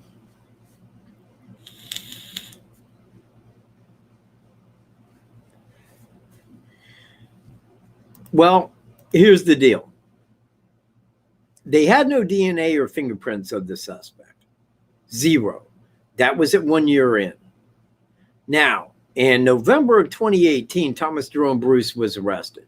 I feel his fingerprints came back as the Delphi fingerprints looking, you know, for a match. That's what tipped him off. Hey, this guy might be the suspect up in Delphi, Indiana. We better give them a call and say, hey, we got a guy that was dressed like your bridge guy. He looks like your sketch. This is the first time he had ever been arrested, so he had no DNA or fingerprints in there to be matched to. We think we got your guy.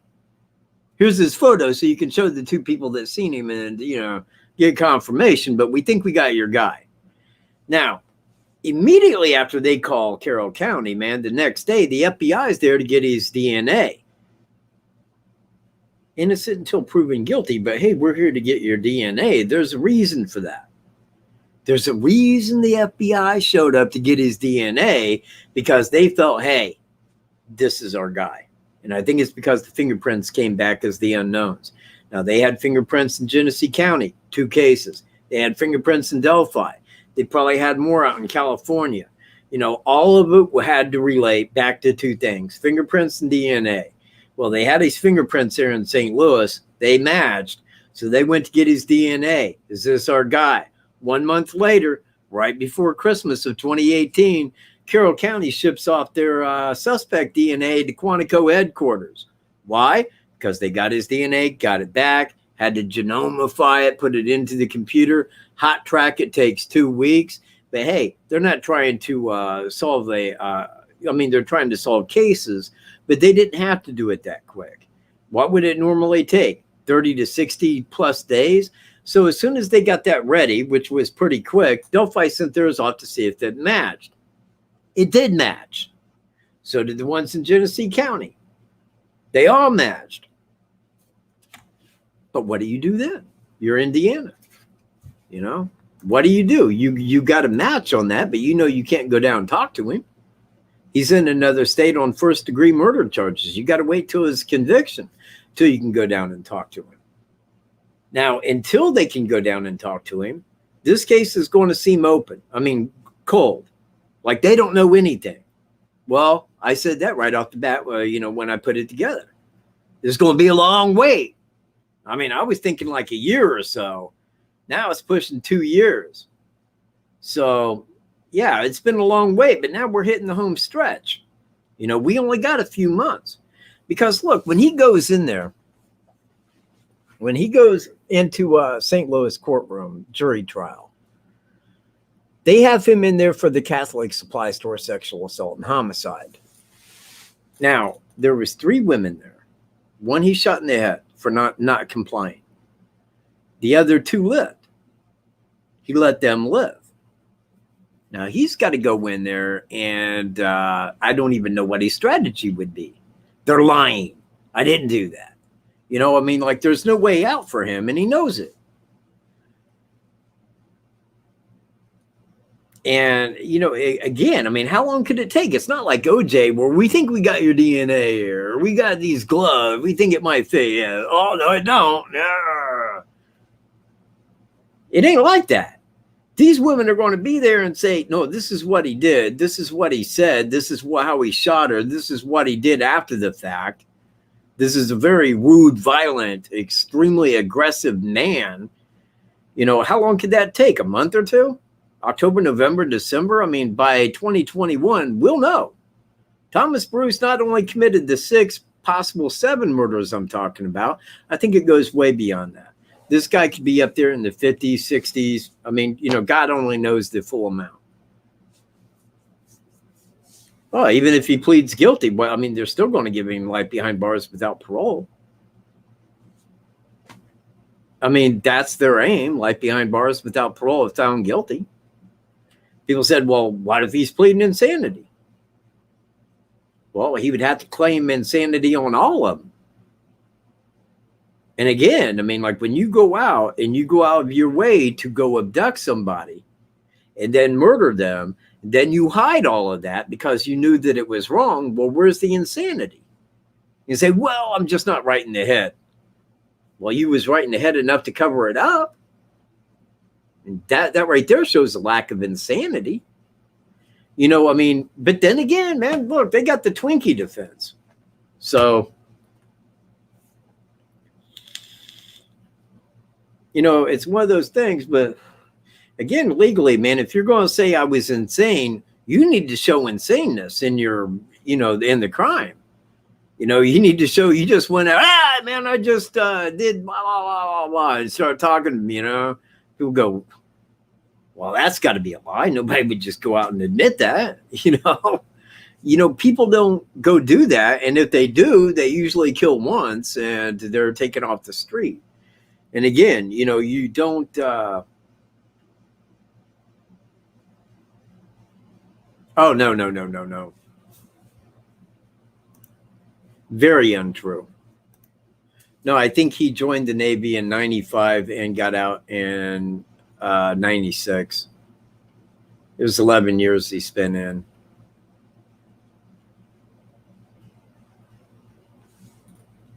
In fact, he is 45 days older than me. So in 1983, he would have been 17.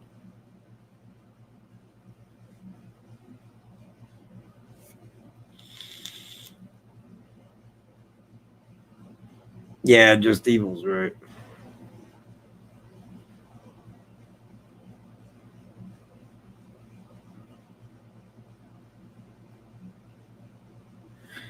Well, again, early riser. I realize this is like the 100th time on this, but hear me out. You say here, if Quantico wants it, Quantico gets it. That's why I'm so puzzled no one has been charged. One more time, they cannot charge him. You got to understand this.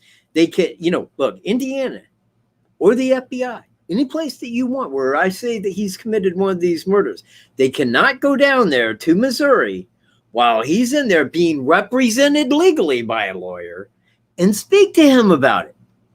I hearken right back to Daniel Nations. He's the one that was in Colorado. Indiana investigators went out to talk to him about the Delphi murders. When they got to Colorado at the jail he was at, they was immediately turned away by his representing lawyer. He said, no, it's a different state, different crime. You do not have a warrant to speak with him.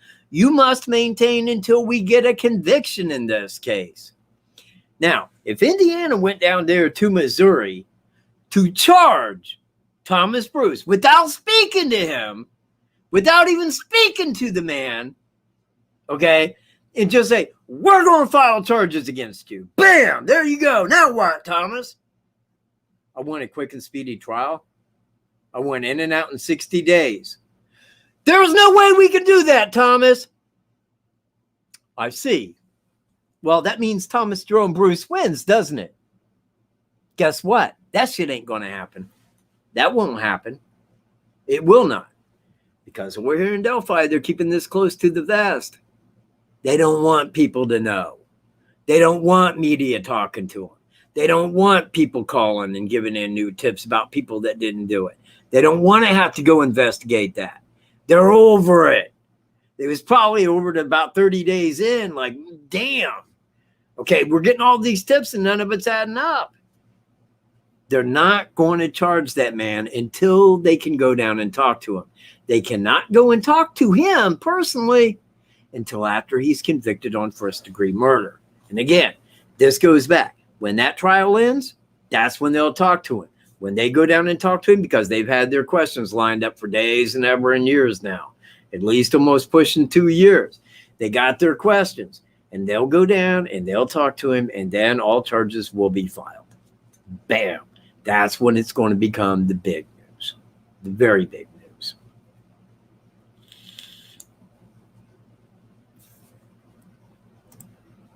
How do I know they haven't what? Talked to him? Oh, well, I'll tell you. I called Kim Riley. And it took him about 10 minutes till he's like, oh, Thomas Bruce, I see, right. I was kind of flipped out by that. I thought, okay, this guy's taking a long road, man. Thomas Bruce. Bruce? Yeah. You're Bruce?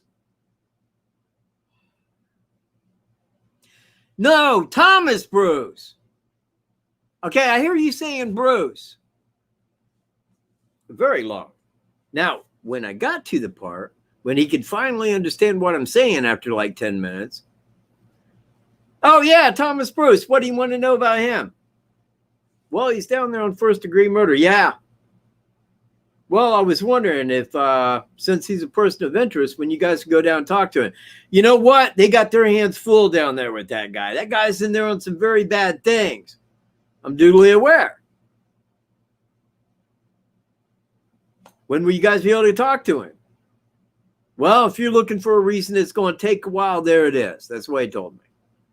Because they cannot, one more time, Daniel Nations, they cannot go down and talk to him legally. This is what's hard to press. This is what's hard to get across to people. Because people think it's like television. They know who did it, man. Charges are filed. Game over, man. Thus begins the Colgate commercials.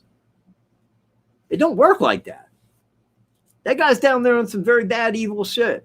Very bad. I mean, the kind of thing that you and I don't think about, he's down there for. He's that kind of flipping evil. And there is no, yeah, I know it, dude. I get it, man. It's every week. But the thing is I'm trying to stress a point, and we're coming into the home stretch here. They cannot talk to him while he's under legal representation unless they got a warrant. Now, if they have a warrant to speak to him and a judge is going to sign on for that and go down there and fuck that case up, one where a 53-year-old woman, man, was brutalized, then I'm going to ask you, who's fucking up? It would be the local cops. They know that. They know what this guy did, and they got their case ready. So how do I know they haven't? Because if they had talked to him, they would have stated as such. They would have came right out. Yeah, we went down and talked to that guy. They have not talked to that guy, and I know that they cannot talk to that guy until his court trial ends. Period. After that, game on. You will hear that this guy is the biggest serial killer since Ted Bundy and lived right here in the Midwest. And you know what? Of all serial killers ever, I will state this because I thought about it. If I look at, man, why do I always, jeez. All right. Well, you know what? I'll start like Gary Ridgway, BTK, John Wayne Gacy, Jeffrey Dahmer, Ted Bundy, you know, the Night Stalker. God, man, what was his name? God, man, I can't believe it. What was the Night Stalker? What was his name? But anyway, all of them, when you look at them, you can say, just by looking at them, yeah, something ain't right. Something ain't right. When you look at like Thomas Bruce, just like the reporter said when he went to court down there, he's like, this is not a big man. You know, and looking at him, you get the impression that he's a school teacher. You know, Ramirez, exactly. Thank you very much, Catherine Brock. You know, I rededicated to Freckled, but right on too, man. You know what? Job well played, Freckle Joy. Thank you very much. Richard Ramirez, yes, exactly. So, you know, when you look at them, you get the impression looking at them that, hey, something ain't right. Something ain't sitting well up here. You know, something's a little wrong. But when you look at Thomas Bruce, and here, you know what? Let me go pull a couple photos up here real quick. Let me back out here. 1 second.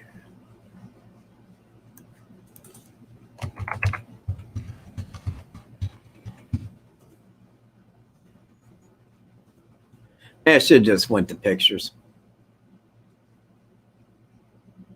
Oh, that's my voice comparison, man. I like the way I did that. But anyways, let me kind of pull this up here for you. Share screen. I have to do this again, man. Let me go pull these up.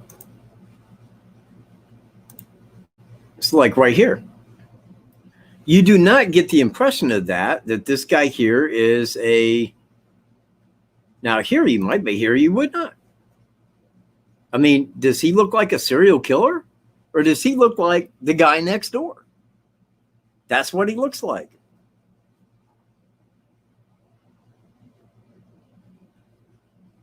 See, even in this one, I mean, you know, the mugshot, but without the black eye or anything. I mean, like if he was in a cell with him, you wouldn't think he was sitting next to a serial killer. He don't have that look. I mean, I don't know how to best explain it, but it's like,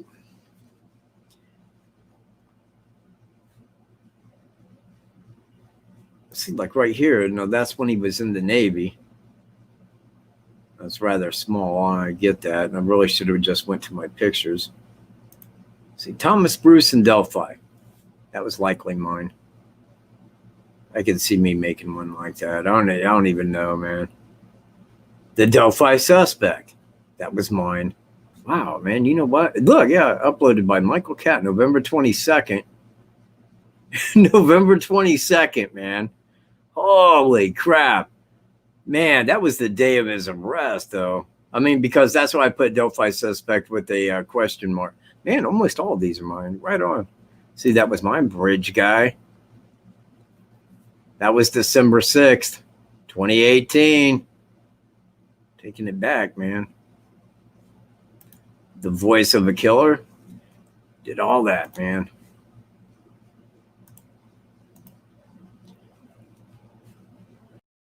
Shit. Anyways, I believe that that was in 85, maybe 86. I think he joined the Navy right at the same time I was joining the Army. Now, I joined the Army Friday, December the 13th, 1985. And I think that he was before me on that. Yeah, I think that he probably enlisted in 85 into the Navy. And he got out in 96. In fact, when somebody put that up earlier, 94 to 95, or 84 to 85, I think it was 85 to 96 was the year. Yeah. Yeah. And I think that that's year he got out in California, because he was living in Flint in 97. And that's when shit hit the fan right there in Genesee County. Now, the guy was very, hey, Tech FM, man, how you doing? Yeah, you know what? You paid enough, Freckle Joy. You know, kudos. High kudos, man. Show dedication. Don't forget that. But anyway, if you look at Genesee County, you had 1997, and that was Mary Pryor, and then 1999, Ann Pates. Now, those are 2 years apart. Now, from 1999, the next crime that I can like really look at as being his is Evansdale. Man, that's 13 years later. Now, something had to have happened between the time in Genesee County, Michigan, really small in comparison to like St. Louis County, population-wise, by a long shot. But when he moved down there to Jackson County, Missouri, you would expect through that 13 years that there would have been others local to him, you know, in and around St. Louis. And that's why I believe that that East St. Louis serial killer may be Thomas Bruce. I cannot say because I can't look at what was done, the crime scene, you know, nothing like that. None of that's available. But I can say that that fits a missing period of time where he would have been hungry to kill. And there isn't like that many where we can go look. It's like when I look at out in California for anything, it's hard to find because they don't really give you like the crime scene data or anything like that. Now here in Delphi, you get all of that. But in like San Diego County, my God, man, there's somebody out there being killed right now. You know, I mean, they don't really give that much into it like smaller counties do. So trying to find ones that he had done out there because they're numerous. You look up like Genesee County Unsolved, you're going to come across those. And that's what he asked me. He says, well, how did you find out about these cases? I said, well, I was looking into him as he popped up on the Catholic Supply Store as a person of interest to Delphi.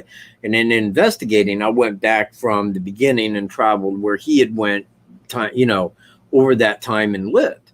I said, no, when he was from Montrose and no, when he moved back to Flint after he got out of the Navy, I went to Genesee County Unsolved. That pulled these up that fit this scenario, the way this guy commits the crimes. It's like, very good. You know, that's is really good. Gave me my props on that. And again, I think that when you add in the ones that we don't know of, because I think, look, man, he's living in, it isn't exactly Carroll County. Carroll County's got a population of 20,000. Genesee County up there, man, would be more than that because you got Flint as the county seat. That really puts the population, because when you go outside of Flint, it's small towns. But Flint's like, you know, more heavily populated. But like in a small town, in a small county, actually, like if you go out to Lennon, population 400, you go to Montrose, population 650 people. Now you're really kind of like, there's opportunity. Do I do that? Because, I mean, people around here are going to be like wondering who did that. Do I want that kind of light shined on something that I've done? You know, and in many cases, these people do. Oh, You was on it, or was you stationed there?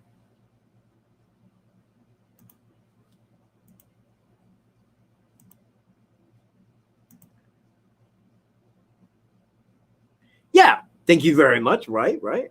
85 to 96. Thank you very highly.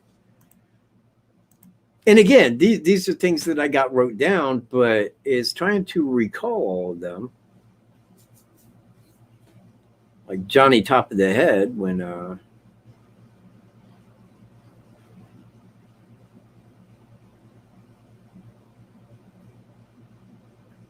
yeah, you know what? That's kind of what I'm looking at too. Because I agree to the fact that if it was at 2:07, that would have gave 10 minutes added time, which seems like that would make more sense, that there would have been more time. And I agree. But again, I mean, like my memory harkens back to 2:17. The news said 2:17. And I noticed, and the reason I'm standing on 2:17 right now is because law enforcement removed the photos with 2:17. So if you didn't copy the original when it came out, it's long gone. And now people are saying at 2:07, but I can. And next week I will pull the video up where local news is saying this picture right here taken of Abby Williams was taken at 2:17 p.m. That's the way I remembered it. That's the way I made the timestamp video, is 2:17. Now, then I see everything changing to 2:07, and I'm like, something ain't right. Something ain't right. When they pull evidence and then start releasing something contrary to that, makes my mind think, what are they doing? And what are they up against here?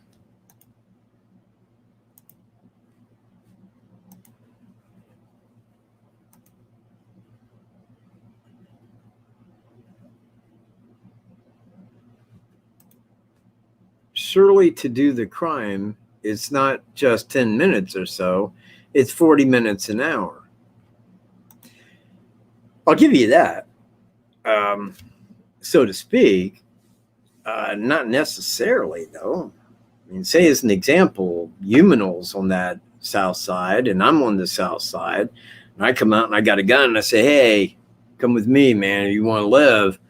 And we walk over there. It's only so many minutes of a walk over to the crime scene. Now, once we get there, could I not just and leave? See? And aside of that, there's kind of two types. There's the people that like long and extended, like where they abduct and then take the person back, and they got like a I don't even know how to put that, like a dungeon room where they like to inflict like harm and torture on them over a long time. And then you got the ones who are very quick with it, who just go in, get that done, and leave. Like BTK, he would go in, do it, and leave as quick as possible. And that's kind of Thomas Bruce. Thomas Bruce doesn't need days. He just needs that quick, to do that. Now, I mean, I put it was probably, and I think it was like 22 minutes, but if I added 10, it could have been up to 32 minutes. You see where I'm at? And 32 sounds better than 22. But again, I mean, it's just more of, hey, I'm going to do this. I'm going to get that facial reaction. I'm going to like pull this off real quick, kill him, and get out. And that doesn't take all day. But again, it could be either or. It's not like I've never been wrong, but it's very, very, very, very rare that I am.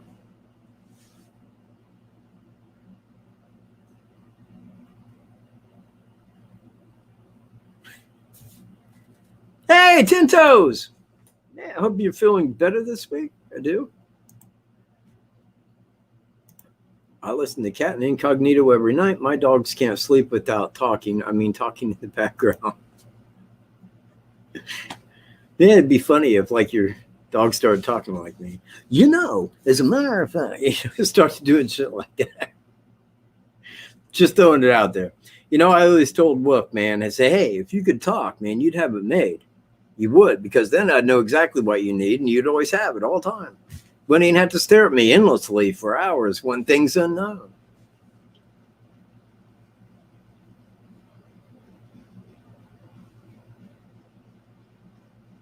Oh, wow. Huh. Well, anyway, I joined the Army, but after I got out of the Army, I was kind of headed down the same area. Alcoholism. It's bad, man, bad.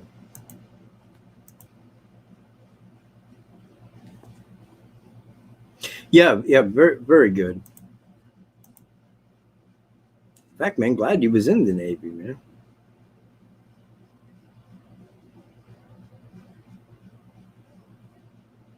Huh. Yeah, I do too.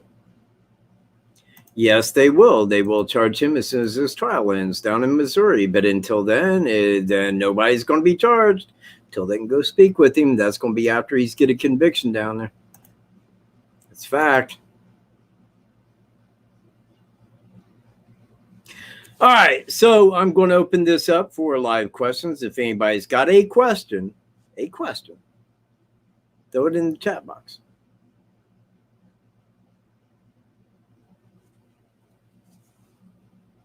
She already did. This show, see, you missed it. You missed it, man. Earlier, I dedicated the show to Freckle Joy. Like ages ago, Chris. Calm down. They will. They will. He's already busted, but they'll nail him for all of them. Like I said, I got 6 with the possible 7th, plus the East St. Louis strangler or killer, serial killer. Plus, I'm kind of, allowing for California, Michigan, and hell, there could be even more in Iowa or other places. I think that the guy is going to be a big, huge serial killer. I mean, he's going to be up there probably maybe with like same amount as Ted Bundy. People will find it, I don't even know how to phrase that right. I don't want to say remarkable, but it's like when you look at Thomas Bruce, you don't see an evil man. I mean, it's like when you look at him, I don't see the evil as perpetrating all this, but I do in the crimes that I know he did. Then, I mean, you got the Catholic supply store to look at. I mean, man alive, if you look into the facts on that, here's a guy that's out, he pulls up there, had been drinking. He had before all of these. I mean, I put that on my deductions.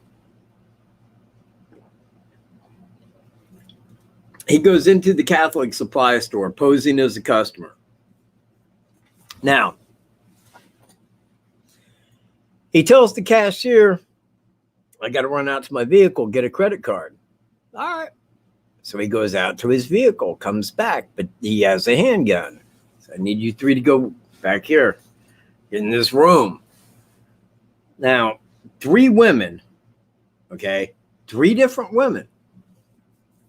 You guys got 3 counts of sodomy. 1 on each woman, okay? Now, the first lady, Jamie Schmidt, refused to comply with a sexual act that he demanded of her. I don't really want to touch in what I believe that to be, but she refused. And he shot her in the head and killed her. Right there, that quick, game over. Now, the other 2 women that were right there in that room, make of it as what you want. But I'm sure that at that time, I mean, I don't even know where their minds would have been. That would have been one of the worst things to witness. So he's done hit for it, but he's got to wait until, or they got to wait until after his court down there is complete and he's got a conviction. Because right now he's being represented. And they're not going to allow somebody to go down there and step into their case. Then, of course, say, Indiana, you got to wait till a conviction happens here. We can't just have you come down in the middle of a first-degree murder case and throw shoes in this. So until at which time, Richard Romero. Yep, exactly. That was Richard Ramirez. Yeah. Right. Okay.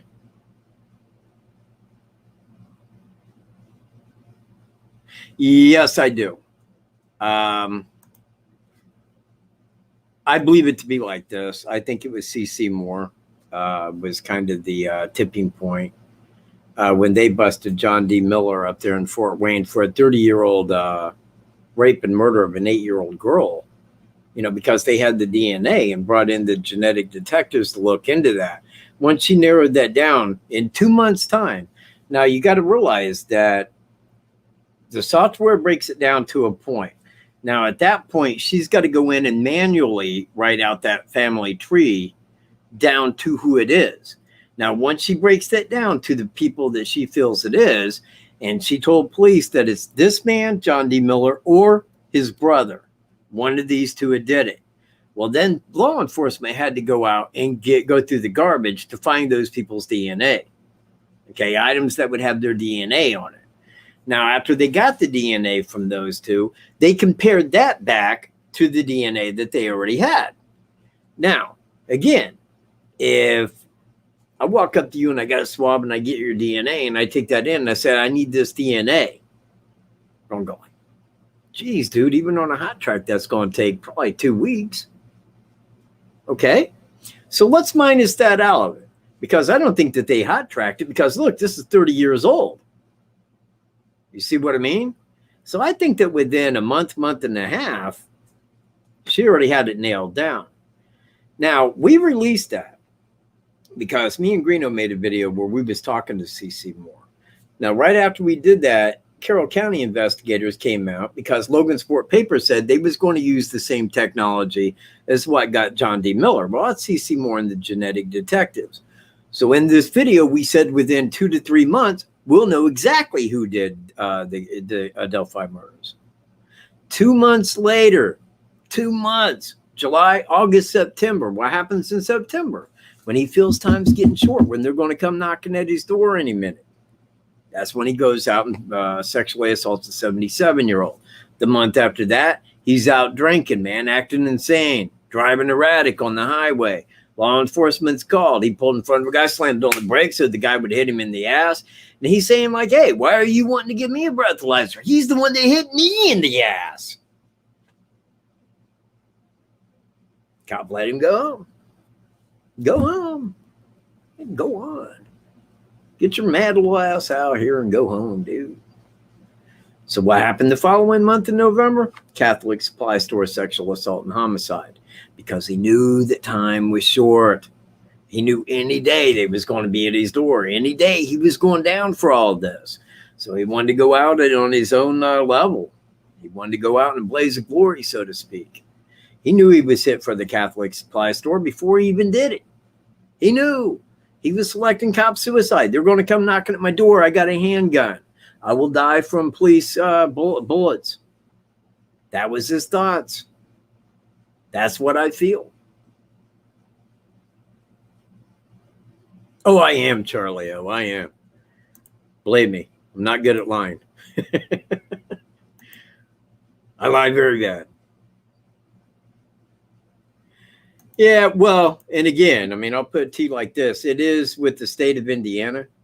I mean, if you look at like California's death row, they got the Menendez brothers, Charles, they got all these people in there, man, that's been in there since I can remember. They're never going to die. Richard Romero's died of natural causes on death row. But if it's a federal crime, if they hit you with death and it's federal, you do not get that.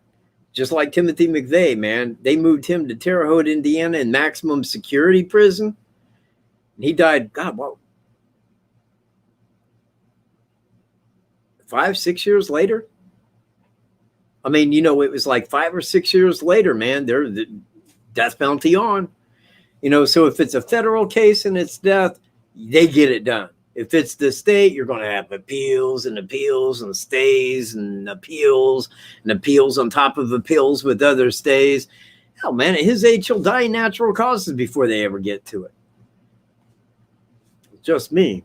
I don't think that he was a Baptist, but I could be wrong. It's, and if I was to say Baptist, he's more of a Satanist, in my opinion. Seriously, he is.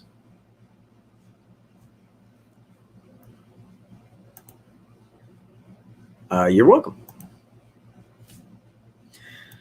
So did anybody? Oh, wait.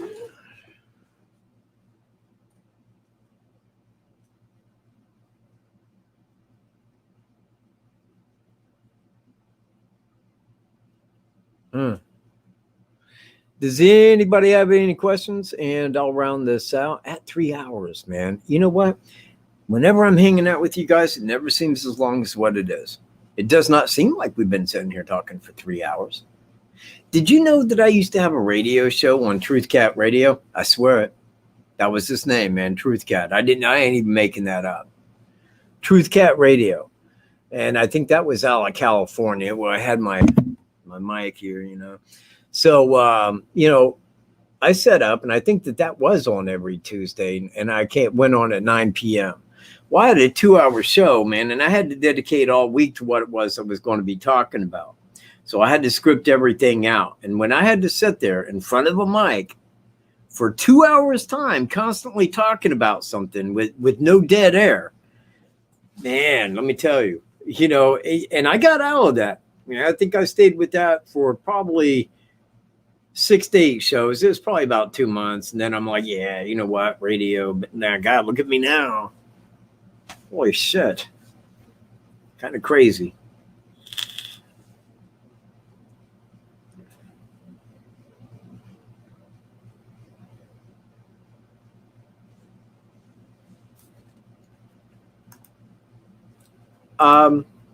I will. I don't want to bust your bubble or anything, but I've never heard anybody say anything bad about you. You know, no, I never have. I'm not sure why you would even write that. No, you know what? If anybody reached me, like in an email, going like, "Oh, that early riser," I'm gonna be like, "Click." I don't care what people say. It's what I can see, you know, and that, you know. Believe me, there's people that come here, man. I don't like them, and I don't like them at their first comment, man. And I keep an eye on that, and I'll just boot them sometimes for no reason, because I already know that they don't give a shit what I'm saying. You know, they don't care. They're here to be a dick, and that right there will get you thrown out immediately. Because hey, man, if I had my way, let's say that there was like 100 people, you know, 100. That was my subscriber amount, 100 people. But those 100 people came here and they was listening to what I had to say and had direct interest in what I had to say. I'd be plenty happy. I mean, hell, man, I got like pushing like 3,000. And, you know, and each week, man, I got to repeat myself that, God, man, you know what? I said that once I put that together. You know, I said, man, we got a time. And until that time, I'm going to have to be sitting here repeating myself. And I have been faithful to it. I have repeated myself weekly for pushing 2 years, repeating the same thing pretty much every week. But it's like every week there's more people here, you know? And it's like on my old channel, I didn't have to worry about my old videos because one didn't really relate to the next. But on this, it all, you know, revolves around the same thing. I will not. When will that be on?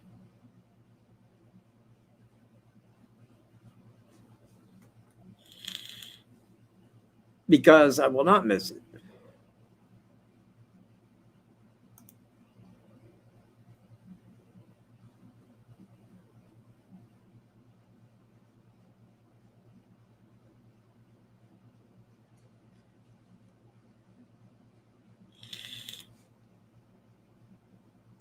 Anybody? Like, when will that be on? Okay, great. Yes, I will be there, and I should be there live watching that. That's Truth and Justice. Okay, T&J. I will be there, and I will check it out. Well, everybody, I have to. Because if I didn't repeat myself, I'd be making shit up. This is true, man. Look, if I didn't sit here and repeat what it is that I know until people had it, man, verbatim, this is what Michael Katt's saying right here.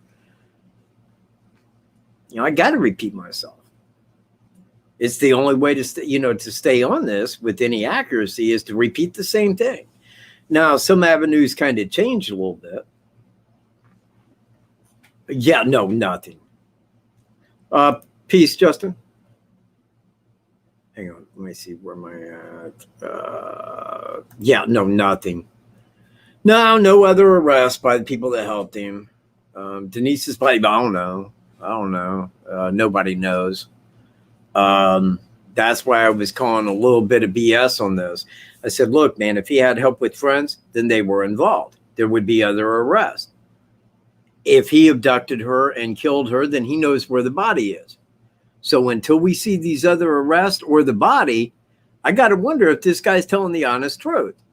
Well, those two things haven't happened yet. And again, it's about asking the right questions. Well, if these two things occurred and this is what he's saying, then these two things must transpire and we must see them before I can believe it to be real. Well, those two things haven't happened yet. Throwing it out there.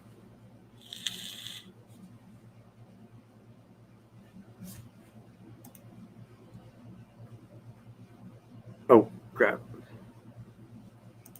There you go. Sorry, Humano.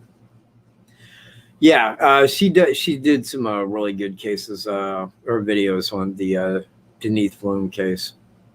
I am still on, Brittany. Thank you for being here. I mean, you ask in chat, so that should have been your first, well, the chat's working. You must still be on. Thanks for being here, but fixing to close down. I was wanting a couple good questions. Anybody, if anybody's just throwing a question out, wants to relate it to me a little, I'm here and I'm just dying to answer. Peace, Jade, we're jumping. Well, anyway, then I'm not really seeing any questions. Oh, hang on. Brittany's got one. Hold tight, everybody. Don't leave.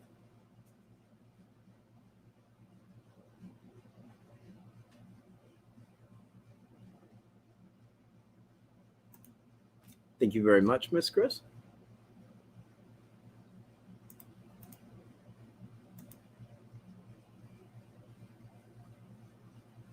Hang on. We're waiting for. See, man, people are leaving. Now I do that every week. Every week.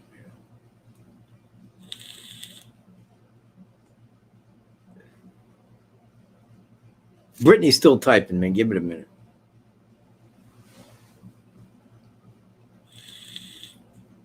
Oh, man. You know what?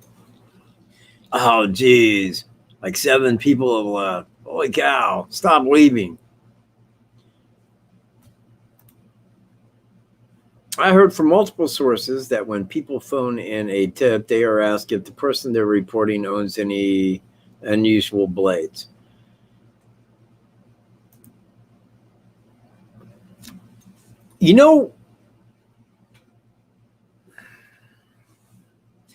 I called in the tip on Thomas Bruce, but the reason I called that tip in, because I maintained what I said at the very beginning of this case, when that reward money went that high, all you got to do is look at the fine print and say, there's no way anybody's going to get this.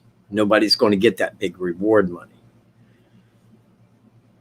So when I called in, I wanted them to know the information that I found, because I don't think it differed much from where theirs is, although theirs is more extensive in the amount of people, because the FBI knows everything that goes in, fingerprints, DNA, everything into that system, and it's all going to come back as a check. They know a lot more than I do, but I wanted them to know the information that I found on Evansdale, Delphi, Mary Pryor, and Ann Pates. They did not ask me, but I told them up front that I do not know this man, but I have investigated this man. And they didn't ask me about any blades, unusual blades or anything. Although I do maintain to the fact that the suspect likely had a handgun to cause duress, a knife to kill with, may have had zip ties, and in all likelihood had field glasses to see from the south side to the north side, you know, to see if that was his idea of a suspect or not.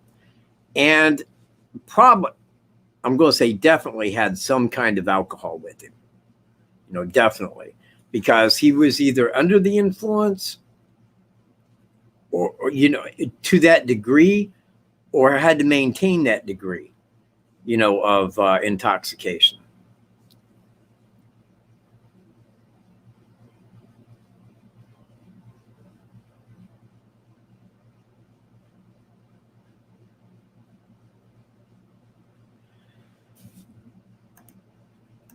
Well, it depends on who you're talking about. If they have a DNA sample of the killers and they were getting voluntary DNA samples, if they don't have a match, does that also mean they haven't found any familiar DNA markers either? We don't know. I mean, how would I put it, man? If they knew a family name of this guy and I'm like, you know, hey, my last name's Stroop. Oh, yeah, no, you're not the guy we're looking for. I mean, you see where I'm at.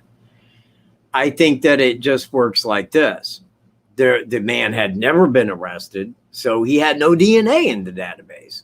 Now, if they're using the genetic detectives, the C.C. Moore method, then they're looking for familial DNA markers that would give like a last name to the suspect. But I think it really just comes down to the fact that, hey, the guy had never committed a crime. He had no DNA to be matched to, because there's only certain crimes that they're going to take a DNA sample from you. And all of those are violent sexual acts, violent history, you know, for stuff like that. They want that back because if you go do something and leave DNA, they can match it directly back to you.